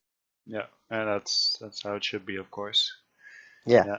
Yeah, I don't know what to say about this topic. It's simple, young guy coming to NA, completely different continent. a different language, you know. Doesn't even speak the language at the beginning, by the way. No, he's really good at English now. Yeah. He's been studying. He's been working his ass off. He's been studying by 1v1ing Summit and Mo and trolling people and getting in trouble with Freakazoid. Yeah. But you know, Yeah. he's doing his best. He's doing his best. He's playing a lot, and I'm sure, you know, like you said, home is home, and I'm sure he'll be in NA for a little while. Yeah, And, my point in this will be that Team Liquid do something nice for Simple. Call out for his family, his wife, girlfriend, and his best friend, and pay their tickets to come to the major event, aka MLG. That's happening in not this weekend, but starting on next week's next Tuesday. Tuesday. Oh wow. Okay. Yeah, or Thursday. I'm not sure. It's this But anyways, this upcoming week. yeah, upcoming week. Weekend. Do that little thing to make Simple feel even more happy than he is. I mean, I've never seen as touching interview with anyone as when Simple was crying after they qualified for the major. Right. And yes. that just in itself tells you that this guy is a genuine motherfucker who loves this game, loves the competitiveness, and dedicates his life to it, but still has the life values in a correct place. Because even after crying in an interview, he thinks that his family matters more. Yeah. I think that's it about that topic. Yeah, that topic is done. Next, you know, just shortly. I think this has been going on for a while. Yeah, months. Months, been going on for months. I think no, this is not NFP related. No, not at all. But FPL is still not paying their players. Yeah. The prize And money. the only excuse they have for this is that they want to make sure that every player that won on FPL are legit. Okay, it's been 3 months. How long are you going to wait? The players who play there are professional players playing for money, for living. And what do you mean legit? Don't you have your own anti-cheat system? And Yeah. You have your own anti-cheat. Why do you need to wait for months? And FPL, I'm sorry to say this, but do you know why people are playing on ESEA? Your anti-cheat sucks. Your servers suck. You don't pay your players the money you're supposed to play. ESEA promised the money within a month after the cup has ended. What have you done for the past 3-4 months? Nothing. Expanded into NA, you know? Yeah. You made NA. Woohoo! Woohoo! You're in NA. Great job. But great job. People don't want you in NA if you don't pay them. So yeah, nobody's going to pay your shit, man. I mean, play your shit. Nobody's going to play it. It's dead. Yeah. Only people that are left in there are the ones that wasn't invited to ESEA. And third players who wasn't invited to ESEA are on their way grinding to get to ESEA. They're grinding ESEA games. You fucked yourself up, man. And there's nothing you can do about it. It's done. You're dead.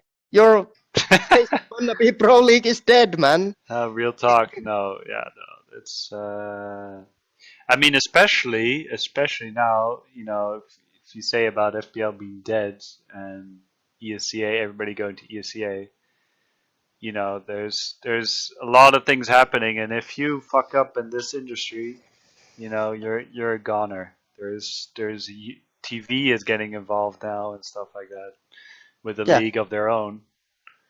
Of course, this is solo queue, right? Like FPL and the ESEA Pro League. It's like solo queue, right? Kind of like it's solo queue, and you get put into random people who are queuing with you. Yeah. Random teams, random people, but they're all professional players. Yeah. Okay. Or Summit. Yeah. But or Summit. Yeah. You mean like Summit or professional players, not professional players or Summit. Yeah. Because Summit's better than all of them. No. But yeah, no, it's they should pay them. And they should have paid them months ago, man. If You've been digging your own grave like. And now, when ESEA announced that they have ESEA S League, aka to me EPL, that's the moment when Faceit shoved the last, and the coffin was put down there, and the tractor was putting all the dirt on top of it, and a dog came and took a shit on it. That's what happened to FPL right now. Yeah. And right now, the flowers are there, but they're like starting to or how do you call it? To like disintegrate because nobody's putting out new flowers there. Yeah, nobody gives a shit about you anymore. Yeah, you're done. You fucked up, and everybody knows it, man. Yeah. Like, the point of FPL is to get better as an NA or EU player and to have fun while doing it. Yeah. But also, the other point is that if you try hard, if you play your very best game every single time, you get money out of it. So now when you don't get money out of it, it's just a group of people playing. So why the hell wouldn't they play matchmaking or queue into ESEA or queue into Faceit Premium? Because it's the same thing, except that you can actually just sit back, relax, and play the game you like. With 128 take good anti-cheat system, you know. Yeah, you fucked yourself up so bad that nobody is ever going to play your shit again. No matter what you say, no matter what you do, the respect is gone. The hype is gone. And I must say, like, that's something that when I first found out about Faceit, I think I found about Faceit after ESEA. Because when I used to play Source, I used to play the ESEL leagues, the amateur leagues, and you also had to download a client. You had to download something that scans your computer. But we're getting off topic with that. Let's back to that anti-cheat and things sucking. Real talk. Yeah. Anti-cheat systems. Somebody did get banned, right? A team did get banned. I think this was the team. This was a team a couple of months ago that were against CLG, as far as I remember. Was it CLG? For example, ENVYUs Esports. Energy. AKA, they were playing Encore. Encore. The Finnish lineup. Okay, but they were playing. Yeah, I remember. Yeah, they were playing some bigger team too. Some bigger team, yeah, and they were saying like, "Oh, these people have been banned before already. They're cheating. Let's see how it goes." And for example, Dignitas. They were playing against Dignitas. Then it was Dignitas, yes. But Dignitas actually won that game, as far as I remember. Yeah, they did. They did. But Dignitas called Jeske out on second round that he's cheating. Right, yeah. There's they're yelling that he doesn't, blah, blah, blah, he doesn't. Right. And the next thing we know that they drop ENS out of the minor qualifiers. Yes, ENS is out. And they had a real chance of going through. Like, all my heart goes to Finnish CSGO scene. And to me, it's heartbreaking to see that they fucking lose to a guy who gets banned a month later on cheating after months of people calling them out that they cheat. Yeah, just to clarify, as you see on the screen, that 3 members of DJ Skullfuck were banned, a team that eliminated many European teams out of the EU DreamHack Malmo qualifier. And they've been banned. Okay, they've been banned manually, as it says in one of the comments, most likely. But they've been banned by the worst anti-cheat in the world. Yeah. So they were definitely cheating. Yes, because they were caught.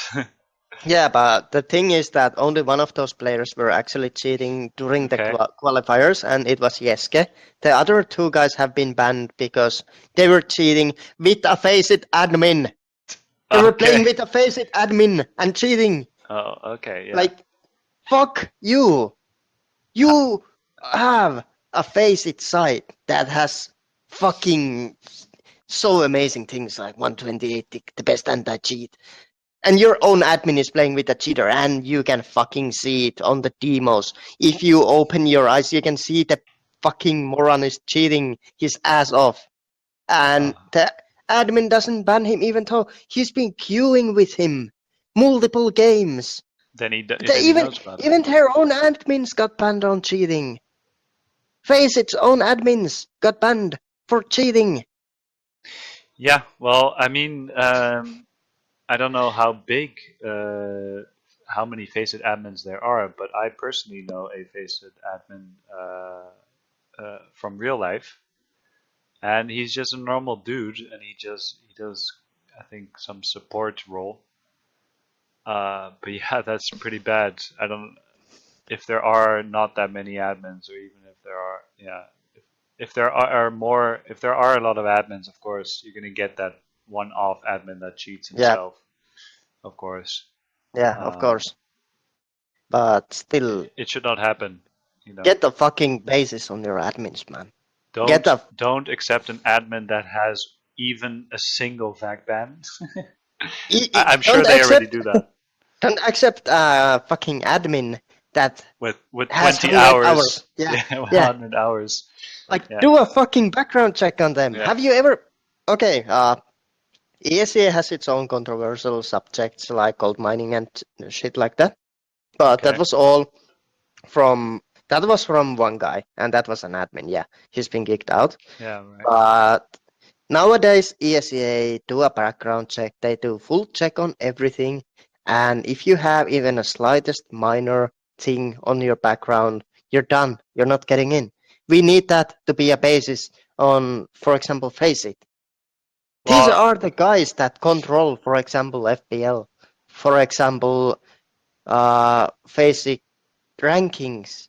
Like, yeah, there's no fucking point that so many teams got fucked by DJ Skullfuck team cheating that it's outrageous how long their journey went. From the day one, they've been called out as a cheater. And it's blatant on the SK. It's blatant.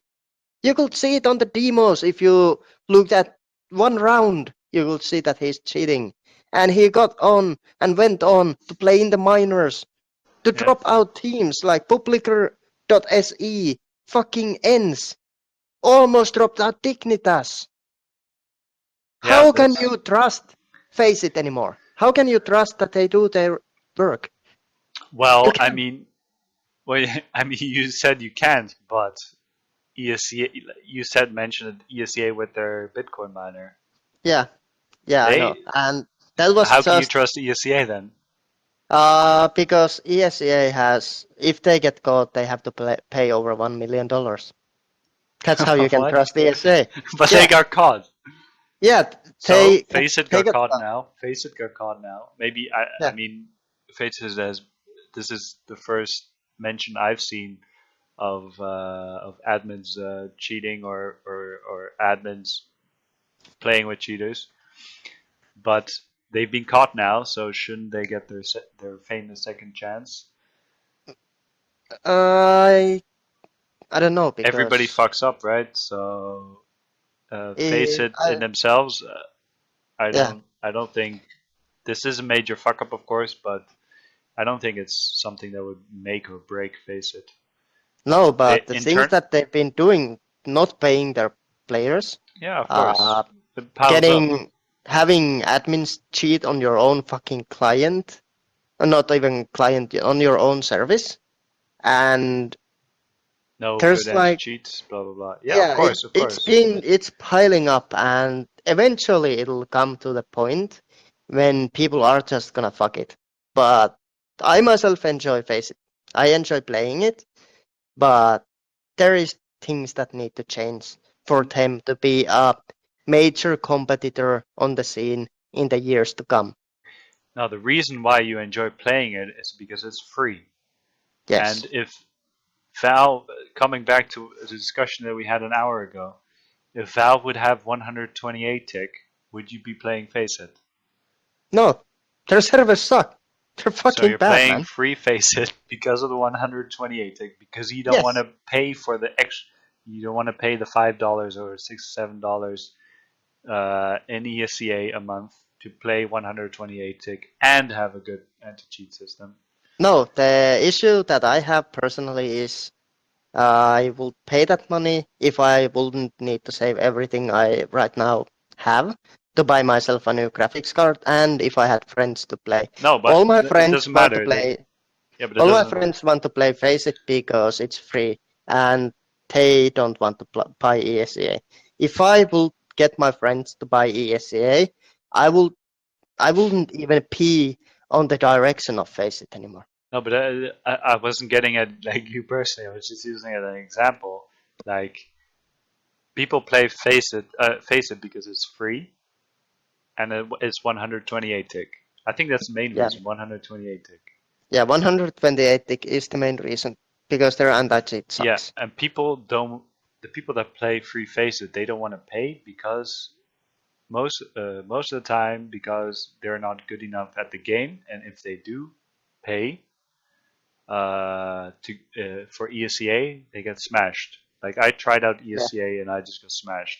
Look, I did improve a lot. You know, I improved faster than I probably would if I would play Face It or matchmaking. I'm not entirely sure.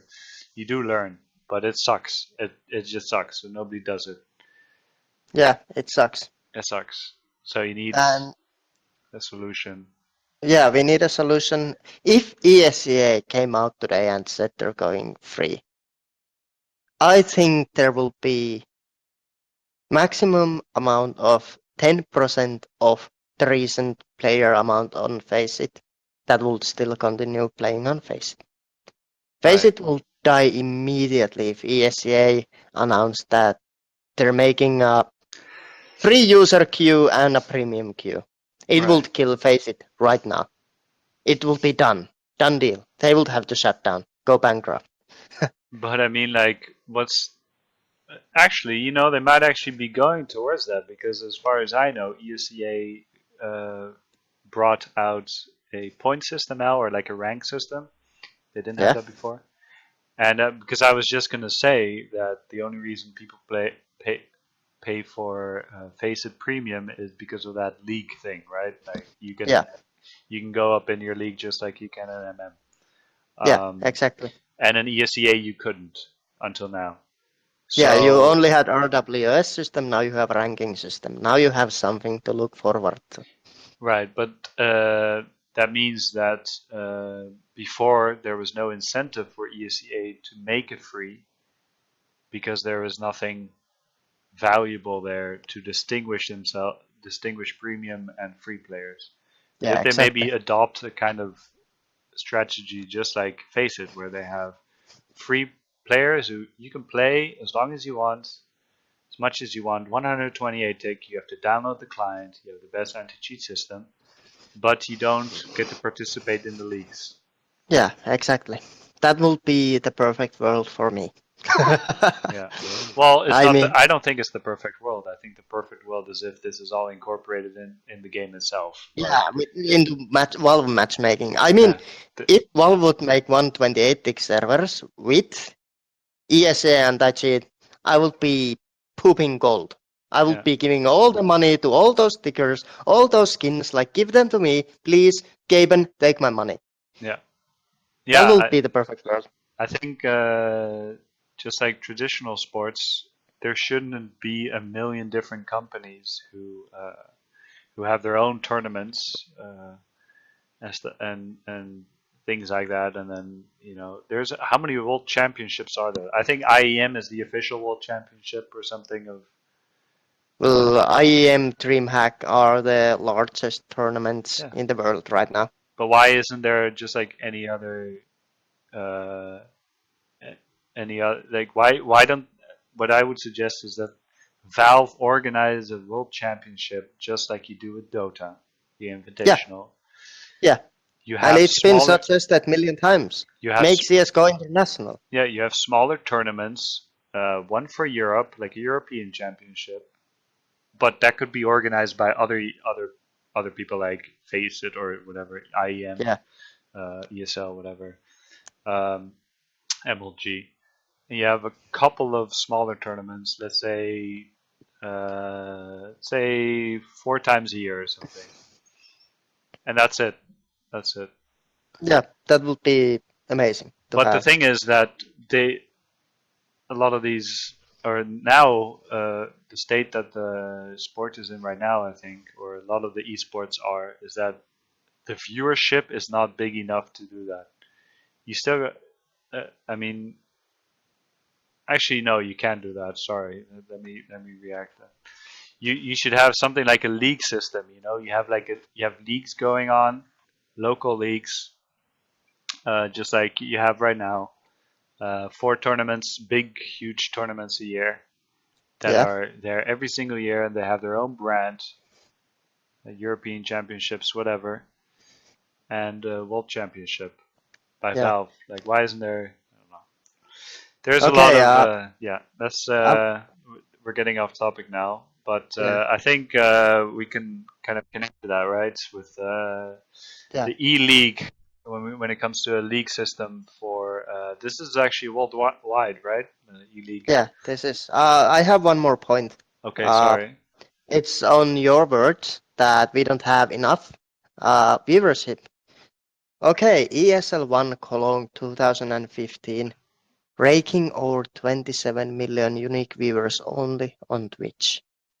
It was on multiple platforms. It was on GoTV and it was on Twitch. And Twitch only 27 million unique viewers worldwide.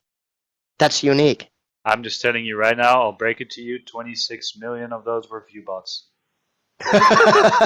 Yeah, yeah, I know. And I'm sorry, we don't. CS:GO doesn't have that many viewers. yeah, it was ESL viewbotting himself, right? Yeah, right.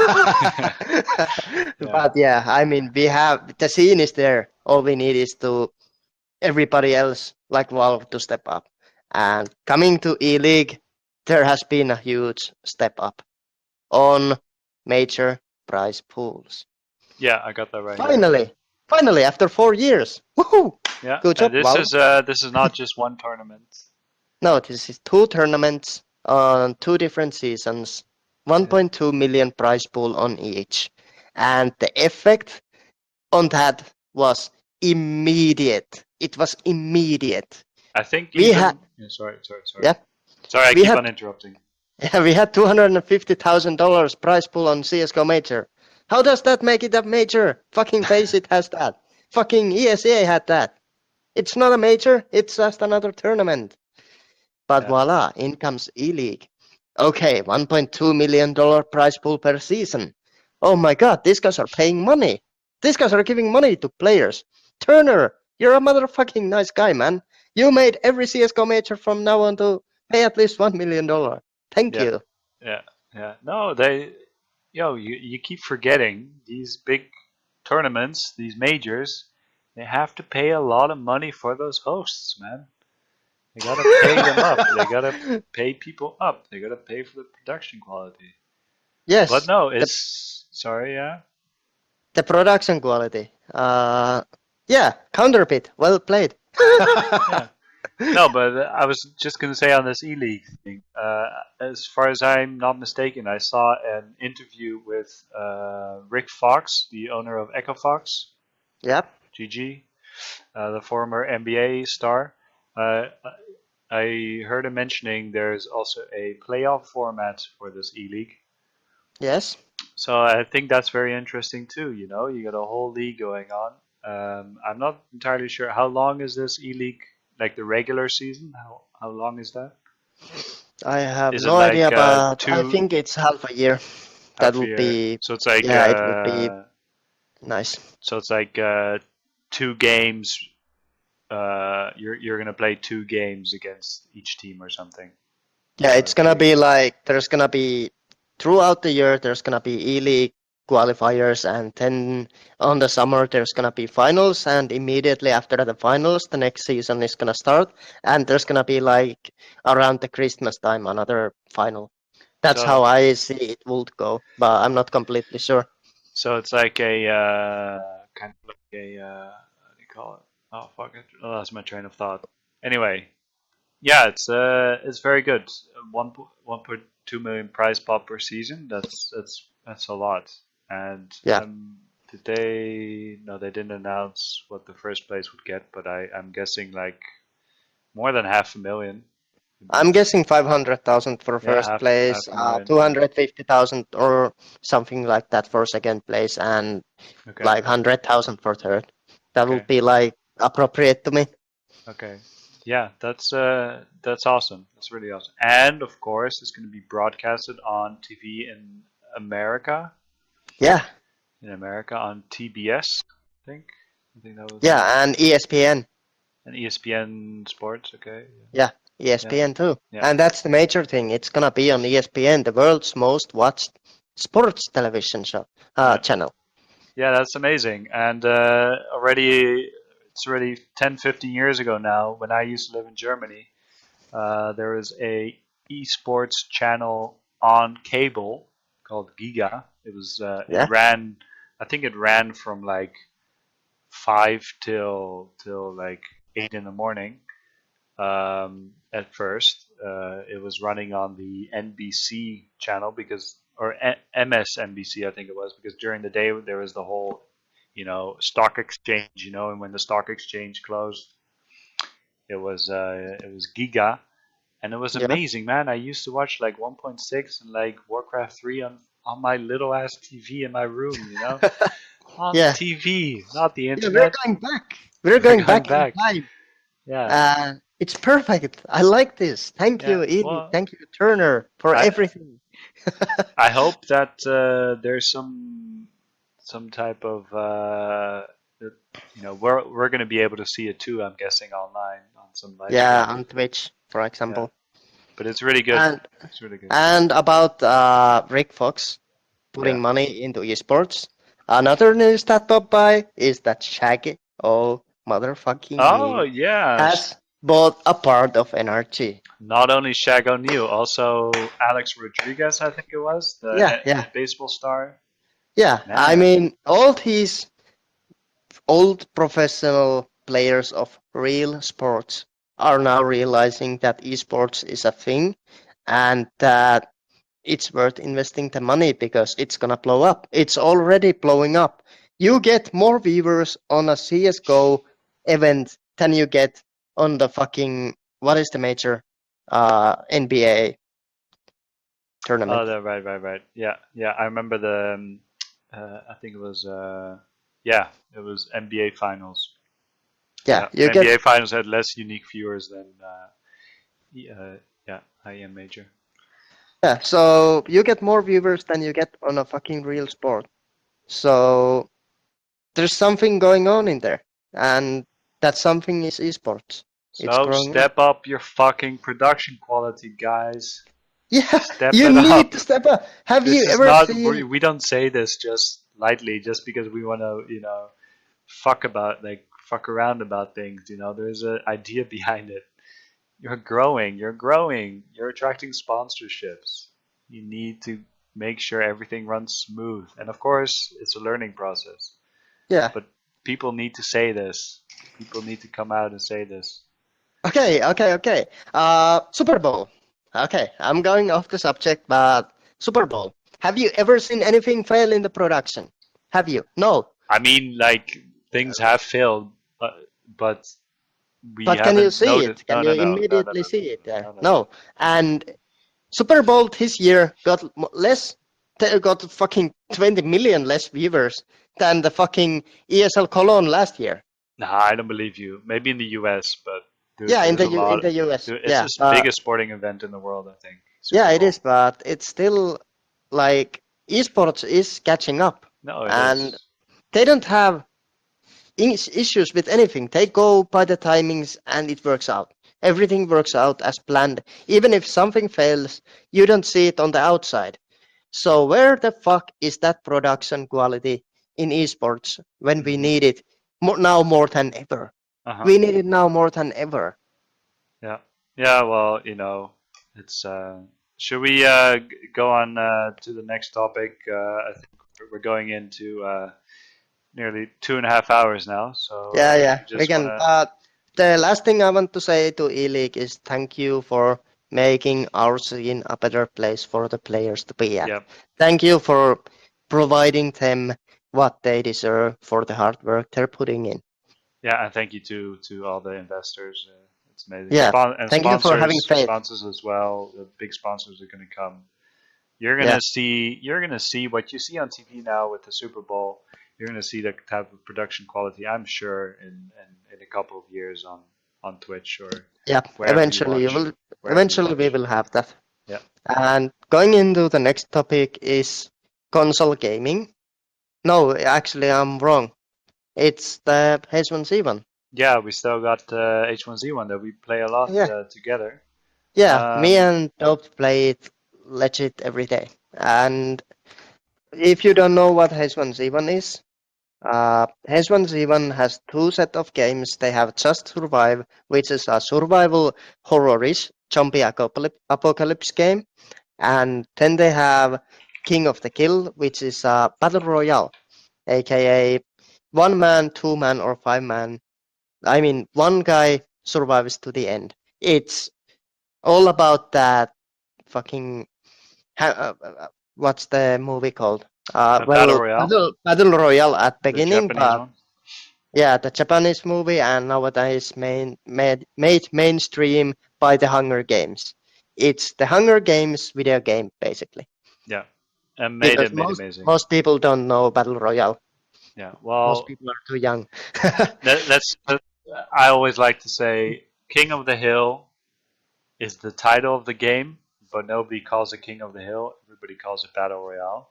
Yeah, because it used to be called Battle Royale. Even the game itself calls it Battle Royale.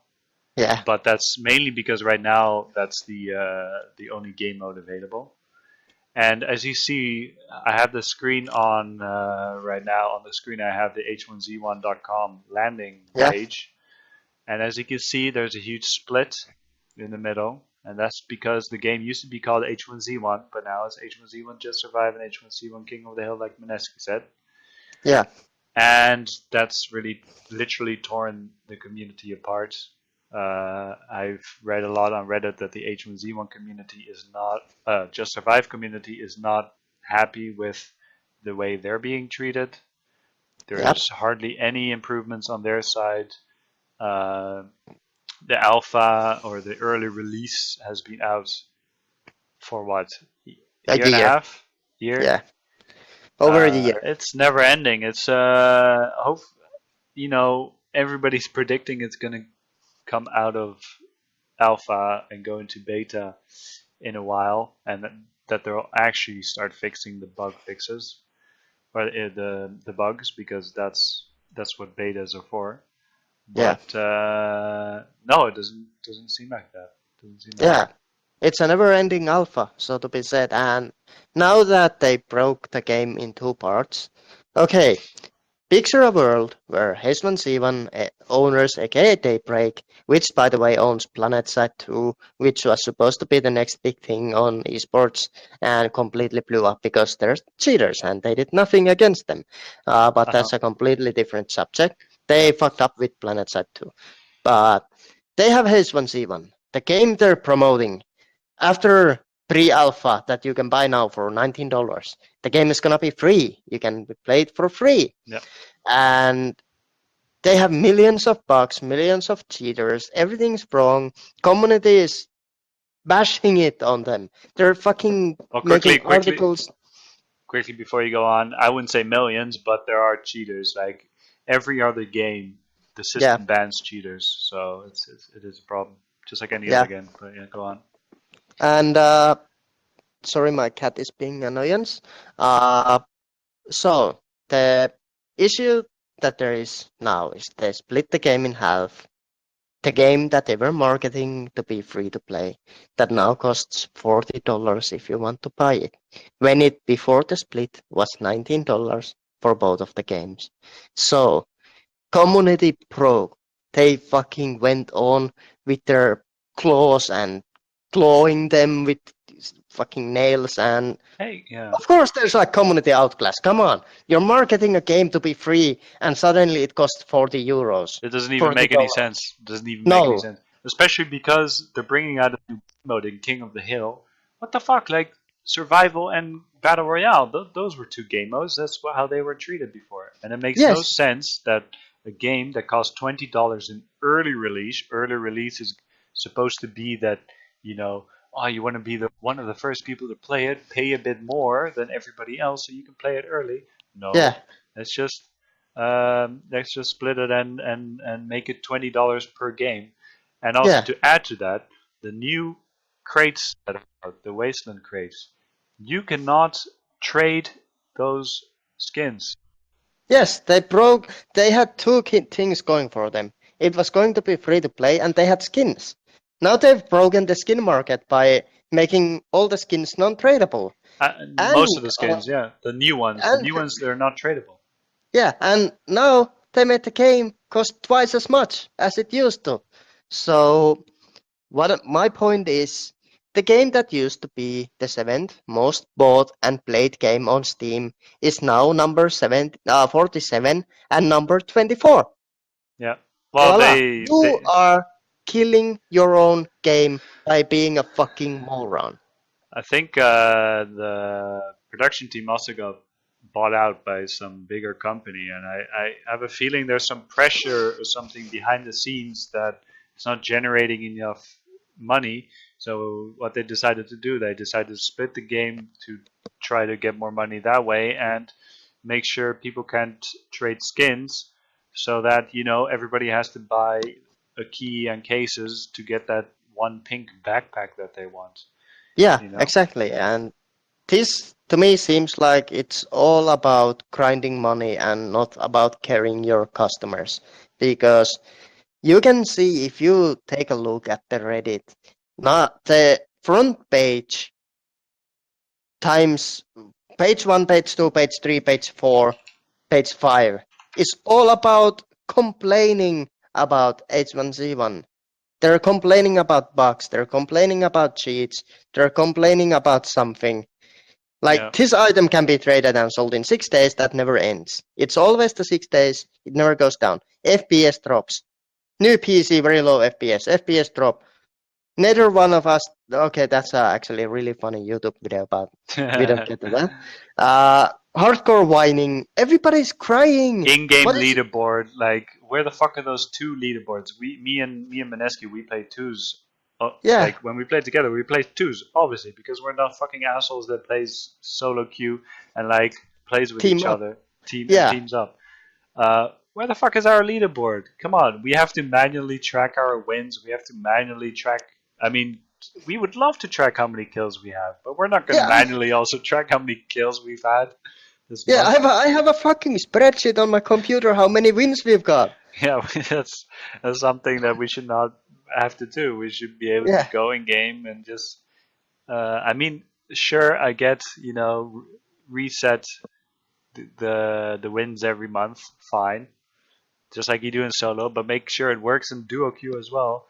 Yeah. I don't get that. And- Like, it's look. Of course, you play with more than one person, so there's going to be an issue with. Let's say I play with Mineski and then I play with somebody else next, and then I play with somebody else next. That means that in the database on the server, there's going to be 3 different teams. Yes. In other words, it's going to take more space. I But get that. it should track your stats during the team plays. I mean, that will be one way to fix it. Like Have your solo- wins in twos, kind of like that. Yeah, your Right. wins in twos. So maybe it's not so much about playing with a team, but it's so much about having your personal stats up there. Because no matter what happens, you're still duo queued, and you still might have more wins than you have with, set example, me and you. If I play with someone else, I win. I get that win on the leaderboard too, because But, you're still yeah. playing the two-man queue. But I don't see it, and that's fine. Yeah, I don't. Yeah, that's true. That's a good solution. Yeah. Yeah, and pretty much, yeah. The reason why they're keeping it like a pre-alpha blah blah blah is because they don't fix the fucking broken things in the game, and they have an excuse for it. That's a cheap way of having an excuse for not fixing things in their game. Well, I think they're trying to find, like I said earlier, fixing bugs. Sure, the little bugs, they should be fixed in the beta, and sure, the big bugs should be fixed in alpha or whatever. But I think they're mainly looking how are they gonna make this game like how do they want this game to be? What do they actually want with this game? Because they're trying to make it competitive, but they're also trying to add new features. They're still adding them right now. We just recently got a camera update. It's the way how the camera moves, in third person. Yeah. But yeah, there's still a lot of things to be done, and I wish that they would get their priorities straight and just figure out what they want and then do those. Like why the fuck did we all of a sudden need a camera change?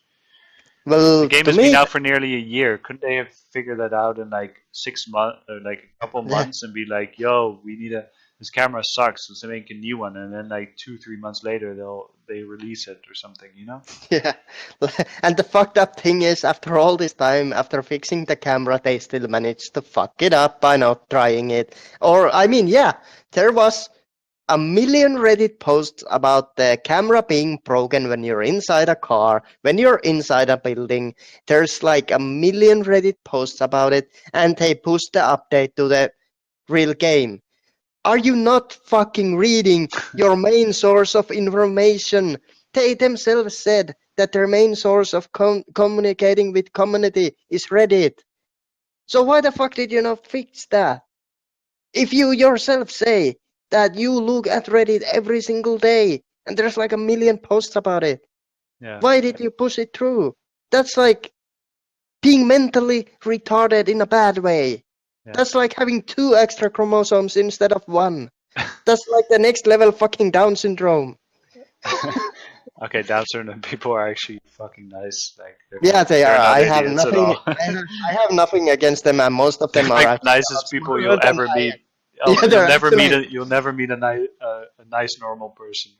Yeah, you'll meet motherfuckers like me who don't give a fuck about anyone or anything. But no, yeah, but I get it. This isn't a bash on people that have a mental disease or mental issue. This is more about bashing the fucking company for being scumfucks and trying to hoard as many money as they can within the time before the game dies. Yeah. Because they are killing their own game by being fucking morons and not listening to their community. I get the whole software cycle as well. You got an alpha going on. You got a lot of features you want to add. I'm pretty sure they're trying their best, but the way they handle the community, like from the outside, it looks like they're just in it for the money. Yeah. I mean, they have a fucking email account, H1Z1 cheater@daybreak.com. where you can report cheaters. Yeah. When you have a report button in game that does nothing. Yeah, you have to fucking aim at the person to report them. Yeah, like, great. And you have to send an email after that. You have to send an email after that this person was cheating, can you ban him? Best support ever. Let me go on. Let me go open my Chrome. That brings down my FPS to like 20. Okay, not in my case, but it brings my FPS down by like 30%, let's say. It's approximately 30%. Mid BR. Mid BR. Let me go report him because he's like, I don't know. Yeah, there's so much things they need to change for this game to stay alive, and their own words quoting, "We want to go into eSports." Fuck your eSports, it's never gonna happen, mate. I wish it would, because it's an amazing game. Like, the reason why I play it is because it's amazing. The game is so fucking good. The game is so fucking good. The concept is so good, and just like what I love about it is, even though they had some issues when the game split with the queues, but you get into a new game so fast, and like, there's other issues as well with the price you get when you're top 5.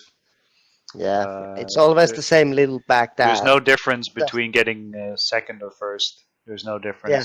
There's legit streamers out there, for example, Creams, who has had to open those same packages that give you the same fucking shirt every time because they're running out of inventory space. Because Steam limits the inventory space to 1,000. Yeah. So when will they do something about that? Nobody knows. If they're ever even going to do something about that, nobody knows. But the thing that most fear right now is that if you want to play BR, you might in the future have to get those event tickets. Event tickets come out when you win a BR or you buy them. Yep. So there's a current thread going on, like a thread about the fact that what if they decide to make Battle Royale pay to play and just survive as the way of grinding those fucking event tickets? If that's a real life, the game is dead. Nobody is ever going to play it again. And Daybreak, their answer to that is we're still discussing about it. You should ditch that fucking subject right now or you're gonna die. And what happens after that? Somebody else is gonna come out with a battle royale similar to yours, similar to Daisy, and break the market. They're gonna do everything right that you did wrong, and they're gonna steal all your players. The Calling almost did that. The Calling has so many players right now. Yeah, there's a lot of upcoming battle royale games. It's an upcoming Yes. Genre, and I really like it. I really like it. Yeah, and But just because you happen to have the second one doesn't mean that you're gonna survive for a very long time. No, it's not about just surviving. Anyway, let's get mention the last two topics real quick, and then we'll do some special mentions, and Then we're gonna wrap it up. we'll wrap it up. Yes. So yeah, there's a tournament coming up, like we said, the MLG Majors, and Yes. tournament also happened, the Halo 5 tournament. Yeah. And first of all, yeah, the MLG Major. There's the talent lineup has been announced. We'll get it up here on the screen. I got it right here. Yeah. Let me zoom in a bit so everybody can read it. I think that's okay. All right, yeah. A lot of surprises here. No, not really. Not really. Not really. The major guy who's missing. You know. Yeah, You know who it is. there's one guy that I was hoping to see on that list that I don't see in there, and that is my homie Palamantros. We needed Pala in this lineup. I wanted him to be there. He wasn't in there, and other than that, this is the perfect scenario. So That's it's the usual lineup. Yeah. We have Red Eye, who came in from Dota to CSGO, and is still doing some Dota events, who is one of the perfect stage hosts out there in the world right now. He is doing his job as it's meant to be. Then we have Chris Bucket, who is an amazing interviewer. In my opinion, I would have taken Palamantros instead of him, but that's just my personal opinion. Yeah. And then the desk host is Sir Scoots, and I'm really happy that he decided to do this event. Yeah. He's been doing really well. He's new to this, right? Yeah, actually, no, he's not really new, but okay. he used to be an interviewer, but he's been doing some hosting. Oh, that guy. Oh, okay, sorry, I was thinking about somebody else. Sorry. Go Okay, and he's retiring. Okay. And I'm really excited to see, because this might be his last event, and I know that he's gonna do hella nice job on it. Mm-hmm. Then, jumping into analysts, we got the world-leading analyst slash eSport historian, Duncan Torrance Shields. And that should be a norm nowadays. That guy is fucking beast at his job. Hey, controversial, but, hashtag real talk, that's all he does. Yeah, so. He is the best of the best. Then we have Richard Lewis, aka we have the package. Yeah. The best analyst, and one of the most controversial personalities, of course, but real talk, and he does his job better than anyone. Yeah, for sure. Then we have Moses, I personally like Moses. He's bald like me, tiny little fat guy. And Vapes I as well or something? What did I? yeah, I heard he vapes too, like me here. Yeah. And then we have my personal, uh, how to say it, my Idol. personal, no, not my idol, but more like my teenage celebrity crush, You're. aka Fifth Lauren. Yeah, I, he's been doing very well for himself after retiring from yes, pro scene. But there's a lot of esports nowadays. Since I mean, the esports has been around for 15, 20 years already. But ever since it's grown so big, uh, the major games, you see a lot of people retiring and yeah, you do. going onto the desk and. A lot of them, I know Crepo does it for League of Legends a lot, and some other people, Fiflarn for CS, and Yeah, he's doing really another well. another one that's gonna come up eventually is Songers. He's gonna be there also because he was so good at it.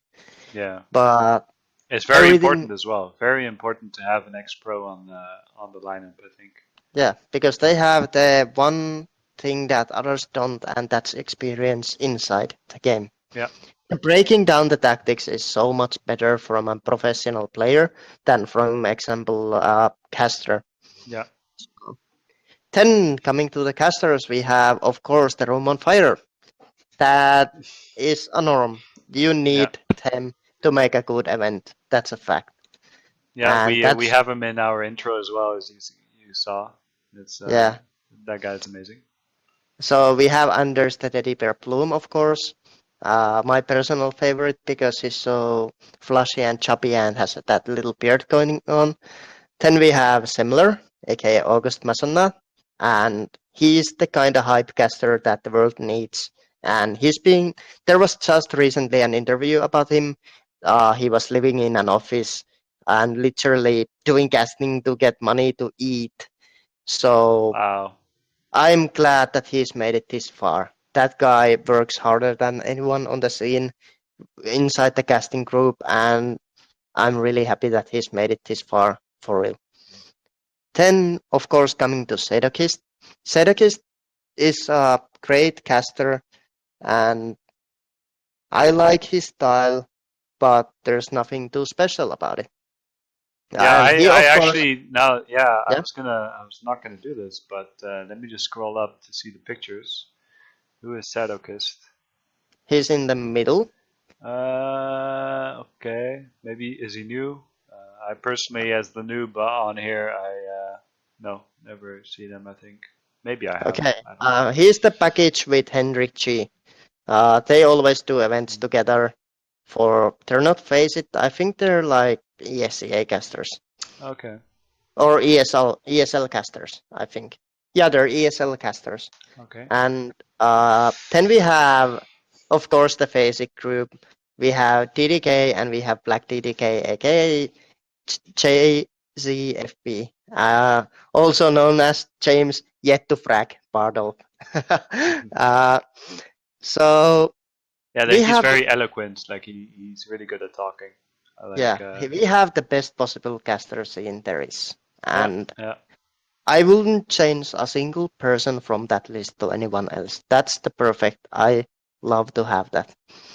It's yeah, yeah, Then going into the observer part, we have of course Yanko, YNK, and he's also going to be doing some analyst, I hope, because his recent analyst job has been on point.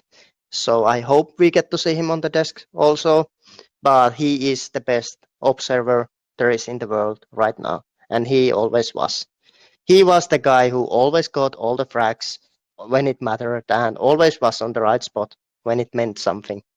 Then we have Kevin Quinn underline S, never heard of him, and hopefully he'll do a good job while Yanko is on the desk.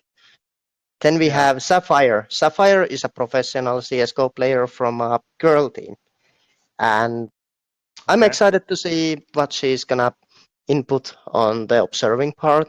But of course, we won't be seeing them too much because they're doing all that camera work out there. But That's From that's what we look at. I mean, yeah, you know, they the casters, they play off the observers, kind of, you know, whatever the yeah, observers put into their face, into the caster's face, exactly. that's what the casters cast on, apart from strategies or whatever. So So overall about this event, I'm really excited to see because one thing, they have the best talent group, minus that my brother Pala isn't there, but I guess I'll manage. And yeah, other thing that we need to talk about MLG is that it's the first event that changed its prize pool accordingly to E-League, aka it's now $1 million. okay, that's nice. That's nice. Yeah, And first CSGO major that has $1 million prize pool.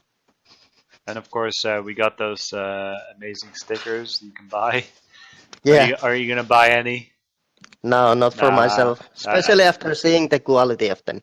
Their quality in game is horrible. but I It's mean, like stickers anyway. I don't get the whole fuss about stickers. I get that you want this nice badge as well. I did it for yeah, one event last year. I think it was Cologne, but it's just a waste of money, and you get some nice badge. Wow. Okay, yeah. you might In as the well. end, it's money for the players. That's the only reason I will buy Yeah, them yeah, ever in my life. But no, I'm not gonna buy any of them because, to be honest, at this point of time, there are few players that I support. But what I really want is for example, I want them to change. I want them to be more on the player side. I want the players to have personal stickers, not the same sticker for every player with a different autograph in it. But what I want is a player gets to make his own sticker. Then yeah. I But will that buy. takes a lot of time, and then you gotta like, Yeah, I I don't know. know. It It's takes too yeah, much, yeah. but that's never gonna happen. Also, I want the coaches to have their own sticker. Mm, That's one more thing I okay, want because the coaches play an important part of the game and for they sure. don't get to have their own sticker. And that's just idiotic, in my opinion, of course. All right, all right. Well, I think yeah. So I look forward to watching the MLG majors, and Yes, it'll I be a will lot of be fun. watching. I think after the major is done, our next episode will hopefully come out next week around this same time that this Yep, one is released, and we'll be discussing the MLG majors then. yep, we will. And And of yeah, course, next so yeah, sorry. next week is gonna have different subjects other than the MLG, but the week after that will involve a lot about the MLG, Yeah, especially from my part. yeah. We'll break it down and maybe not fully, but you know, Most we'll get some important real parts. talk about that for sure. Yeah, I'm sure we can find something. the Um, production quality. let's hope for the best, man. We haven't Yep. mentioned MLG in a bad light yet, so or given them any real talk yet. Yeah. But yeah, so there was a tournament last weekend from Halo 5, Yep. two Halo and a half 5. million Halo is dollar back. tournament. Halo is back. Halo I is back. personally was never really a console hero, always PC. But yeah, this tournament, I watched it a bit, and it was fun to watch. $2.5 million prize pool, Yep. and an American team won something. Yes. American team actually won something. Woohoo! Nice. American teams did something right. Yeah, it Not was. like in CS, but I mean, so a lot of major teams, the NA teams aren't too great, but in Halo, you know, a lot of I mean, Halo is American. I think a lot of American kids like to play Xbox, so yeah, yeah. Counter Logic Gaming. Well, it wasn't a full surprise. I've been watching the scene now a little because I want to get to know every scene in esports there is. And so Counter Logic Gaming are on a next level compared to anyone else in the scene. So it wasn't a surprise that they won. Yeah, But of course, my boy Ninja, they came 5th to 8, got 75,000. And I'm talking about Renegades. yeah, But the thing is, Allegiance versus Elevate was so close that that was probably the game to watch. Like, it went to mm, 4 to 2, and the finals went 4-0. That tells you enough. Yeah. Like Yeah. CLG were just on a next level, but I myself enjoy the close games like ALG versus Renegades. That was amazing. It was the best game probably out of the whole tournament because it was so close. Everybody were biting their nails. Who's gonna win? Who's gonna not win? Who's gonna lose? And well, eventually, the point here is that $2.5 million for their first event. I mean, first major event. Where did that money come from? Yeah. Any ideas? Microsoft, right? I think. Yeah, Yeah. Microsoft. Microsoft sponsoring an event. Multi-billion-dollar company. I get it, but no, it's possible, guys. Come on. Yeah, we have the money, Possible. we have the viewership, we have everything. And what I personally loved was the fact that uh, after the event, the final talking involved Summit 1G because Summit 1G was streaming the Halo finals on his own channel, Twitch. And yeah, I love the fact that there's so much support going on for Halo. Halo has always been in there in the esports, even though it wasn't as big as it could be, but it's always been there, and it's always had a scene. So now it's blowing up. Yeah, apart from the COD scene, the Call of Duty scene, Halo has always Yeah. been the biggest console game.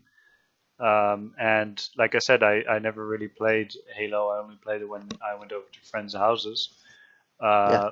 But it's a fun game to watch. Very fast, it's kind of Quake-like, Unreal Tournament-like. Yeah, You it got is. capture the flag. It's fast. It's beautiful. It's you got a lot of tactics going on. It's fun. Like a lot of times when you play these kind of games on console, you play, online and you play for yourself. But actually seeing it played in a 5-man way with tactics and stuff, it's interesting, definitely. Yeah, Yeah. and since it's 4 versus 4, it blows up more Sorry, as 4 versus 4. I mean the individual players blow up more than like for example CS because every kill matters so much more than Right. it does in for example Counter-Strike. So there's always going to be hype around individual players like Naded, who is probably the most experienced player in Halo. He's been playing this game forever, and he's never won a tournament, by the way. Yeah. But he has the most experience, and everybody was yelling his name. But the difference between Halo and CSGO event-wise is when Naded's team lost and they didn't pull through, the whole fucking crowd was cheering his and his team's name, even though they lost. The fan base is undoubtedly the best there is ever going to be in any esport ever. It's just insane how even in defeat, the players and the team gets cheered out. Yeah, that's definitely nice. That's definitely nice. That's definitely nice. Yeah, well, that's Halo. Yeah, so we have some special mentions out here. Yeah, I think we should wrap up the show and just have, yeah, exactly like you said, some special mentions. Quickly, Corvidae, the upcoming best CS team, Oceania, beat Trident Esports. Yep, it was a few days ago. It was the end of the season, the final game, and Corvidae has made a huge upcoming on the Oceanic scene. I mean, they just recently got new players and just recently formed the team that is now, and they're breaking everybody from upside down. They have defeated so many teams that have competed in international level that it's insane. And a special shout out, of course, to my boy Gratisfaction, who's gonna be the player to watch in this year. He is going to make it through, probably even out of the Oceanic scene, to the main scene of the world, to the international level. He's fucking insane. Yeah, Yeah, and So that's great. That's great. Oceania, and you don't hear about them a lot. You heard about, or we saw Renegades obviously yeah, and Team recently. Immunity Team and the old Immunity, Vox Minor. yeah. But Renegades moved to the NA, of course, Yeah, for better practice because the competition isn't there exactly. as much as it is here, as here in Europe or NA. Although always EU is better than NA. But And it's been proven multiple times, by the yeah. way. But yeah, as we discussed during this whole podcast, the bigger the esports gets, the more money is going to be involved, the more people are going to expect, the more competition there's going to be, the more teams are going to have to step up, the more Exactly. organizations about to step up. And one more thing about the Oceanic scene, there's going to be a CGPL Autumn 2016 Pro League Finals that is actually a LAN final, and it is going to happen in next month, aka April, and it is 16th to 17th of April. And guys, remember, they are day ahead of you. So for you, that means it's gonna be 15th to 17th. Yeah, and So EU NA is going to be 15 to 16. Yeah. yeah, so remember that if you're gonna watch them, I definitely suggest you watch them because the skill in there is amazing, even though you don't hear about them so much. I myself hope to see Chiefs against Corvidae finals because that's gonna be one hell of a finals to wrap around, and I especially hope that Corvidae pulls it through. I mean, so I'm talking about Gratisfaction now. Going from Fire Up team that was like number 16th or something in Oceanic scene to the number 3 Oceanic team in 1 year of playing professionally is fucking insane.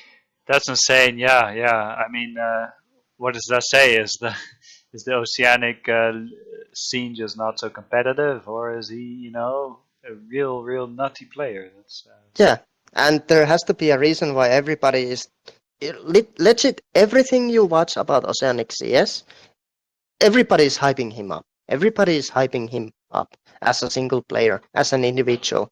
Everybody is saying that for Corvidae to win, they need him to step up. Of course, there's a lot of other good players in Corvidae. For example, Alistair is one to watch. He is insane in the game also, and so pretty much the whole Corvidae CSGO team is newcomers in the scene. Not maybe in the scene, but in this newly profound pro scene, so to be said. Right. So their current lineup is Stige, Urcast, Gratisfaction, Ins, and Alistair. And Ins has been playing out of his mind right now. Urcast has been doing his job, Stige has been doing his job, but still the best statistic-wise is Gratisfaction, and he's an AWPer. It's like the whole Kenny S Titan situation again, except that Gratisfaction actually has a team that can do stuff behind him.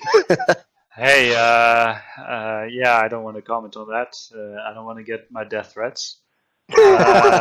But yeah, hopefully everybody's nice to you. I just want to shout out everybody who's nice and tolerant towards other people, and everything will be okay. Everything will improve.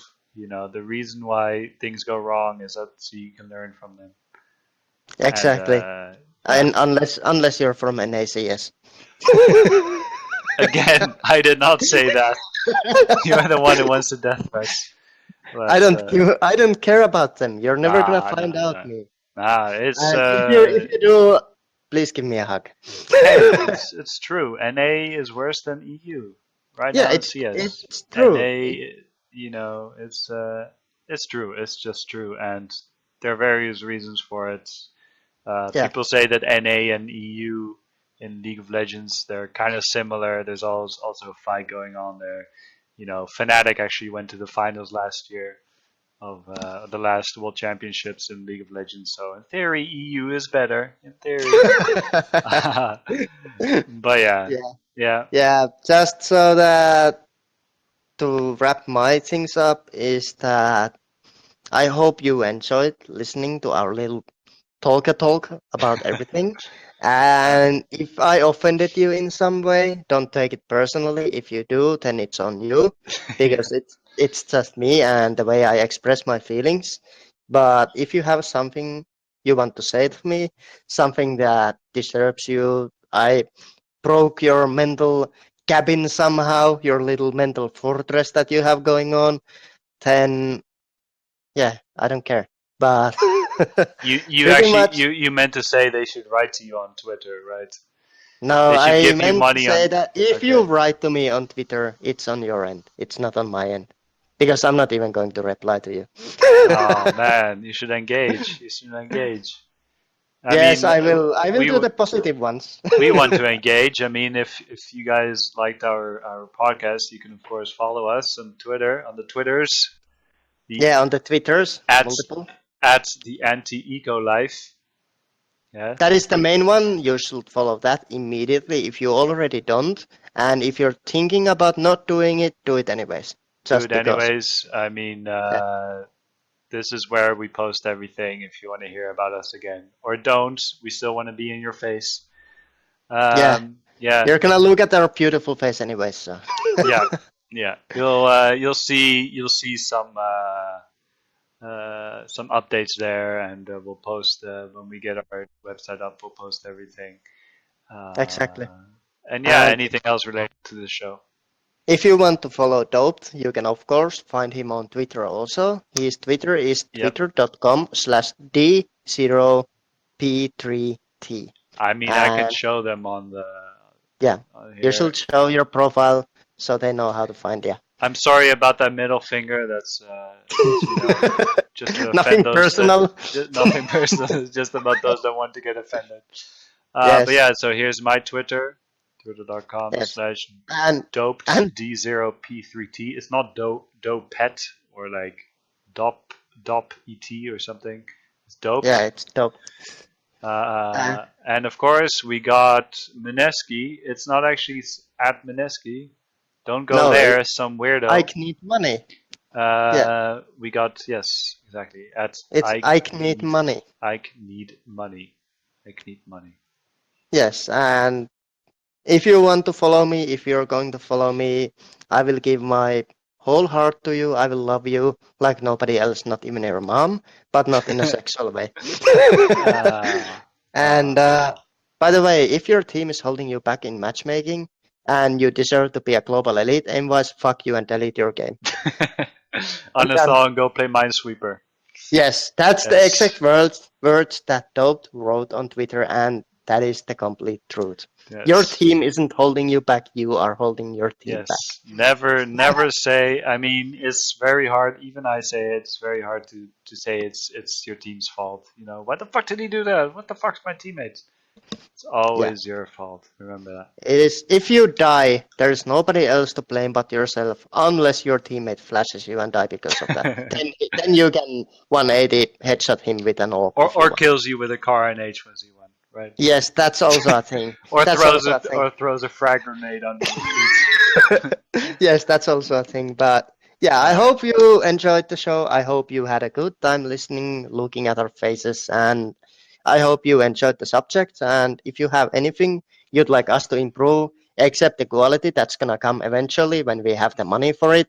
Of course, tweet us out, hit us up on Yep. Twitter, and yeah, that's Yeah, my like real talk, man. Like say whatever you want. It doesn't Yes. matter. It doesn't matter. If you think we're ugly, say we're ugly. Like, yeah. And Real please talk. give us constructive criticism. We Yes. love criticism that gives us something to improve on. We love that.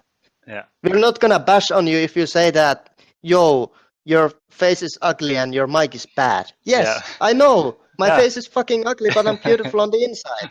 And my mic quality, I can buy a new one. Exactly. Well, Yeah. I guess we'll stop right here. We'll cue the outro, and we'll see you guys next week. Yes. Thank you for listening. Bye bye. Thank you for joining us on today's episode of The Anti-Eco Life. For future updates, follow us on Twitter at The Anti-Eco Life, follow Doped on Twitter at D0P3T, or follow me on Twitter at IKNeedMoney. We hope you enjoyed today's topics and the real talk. We wish to see you again in the next one.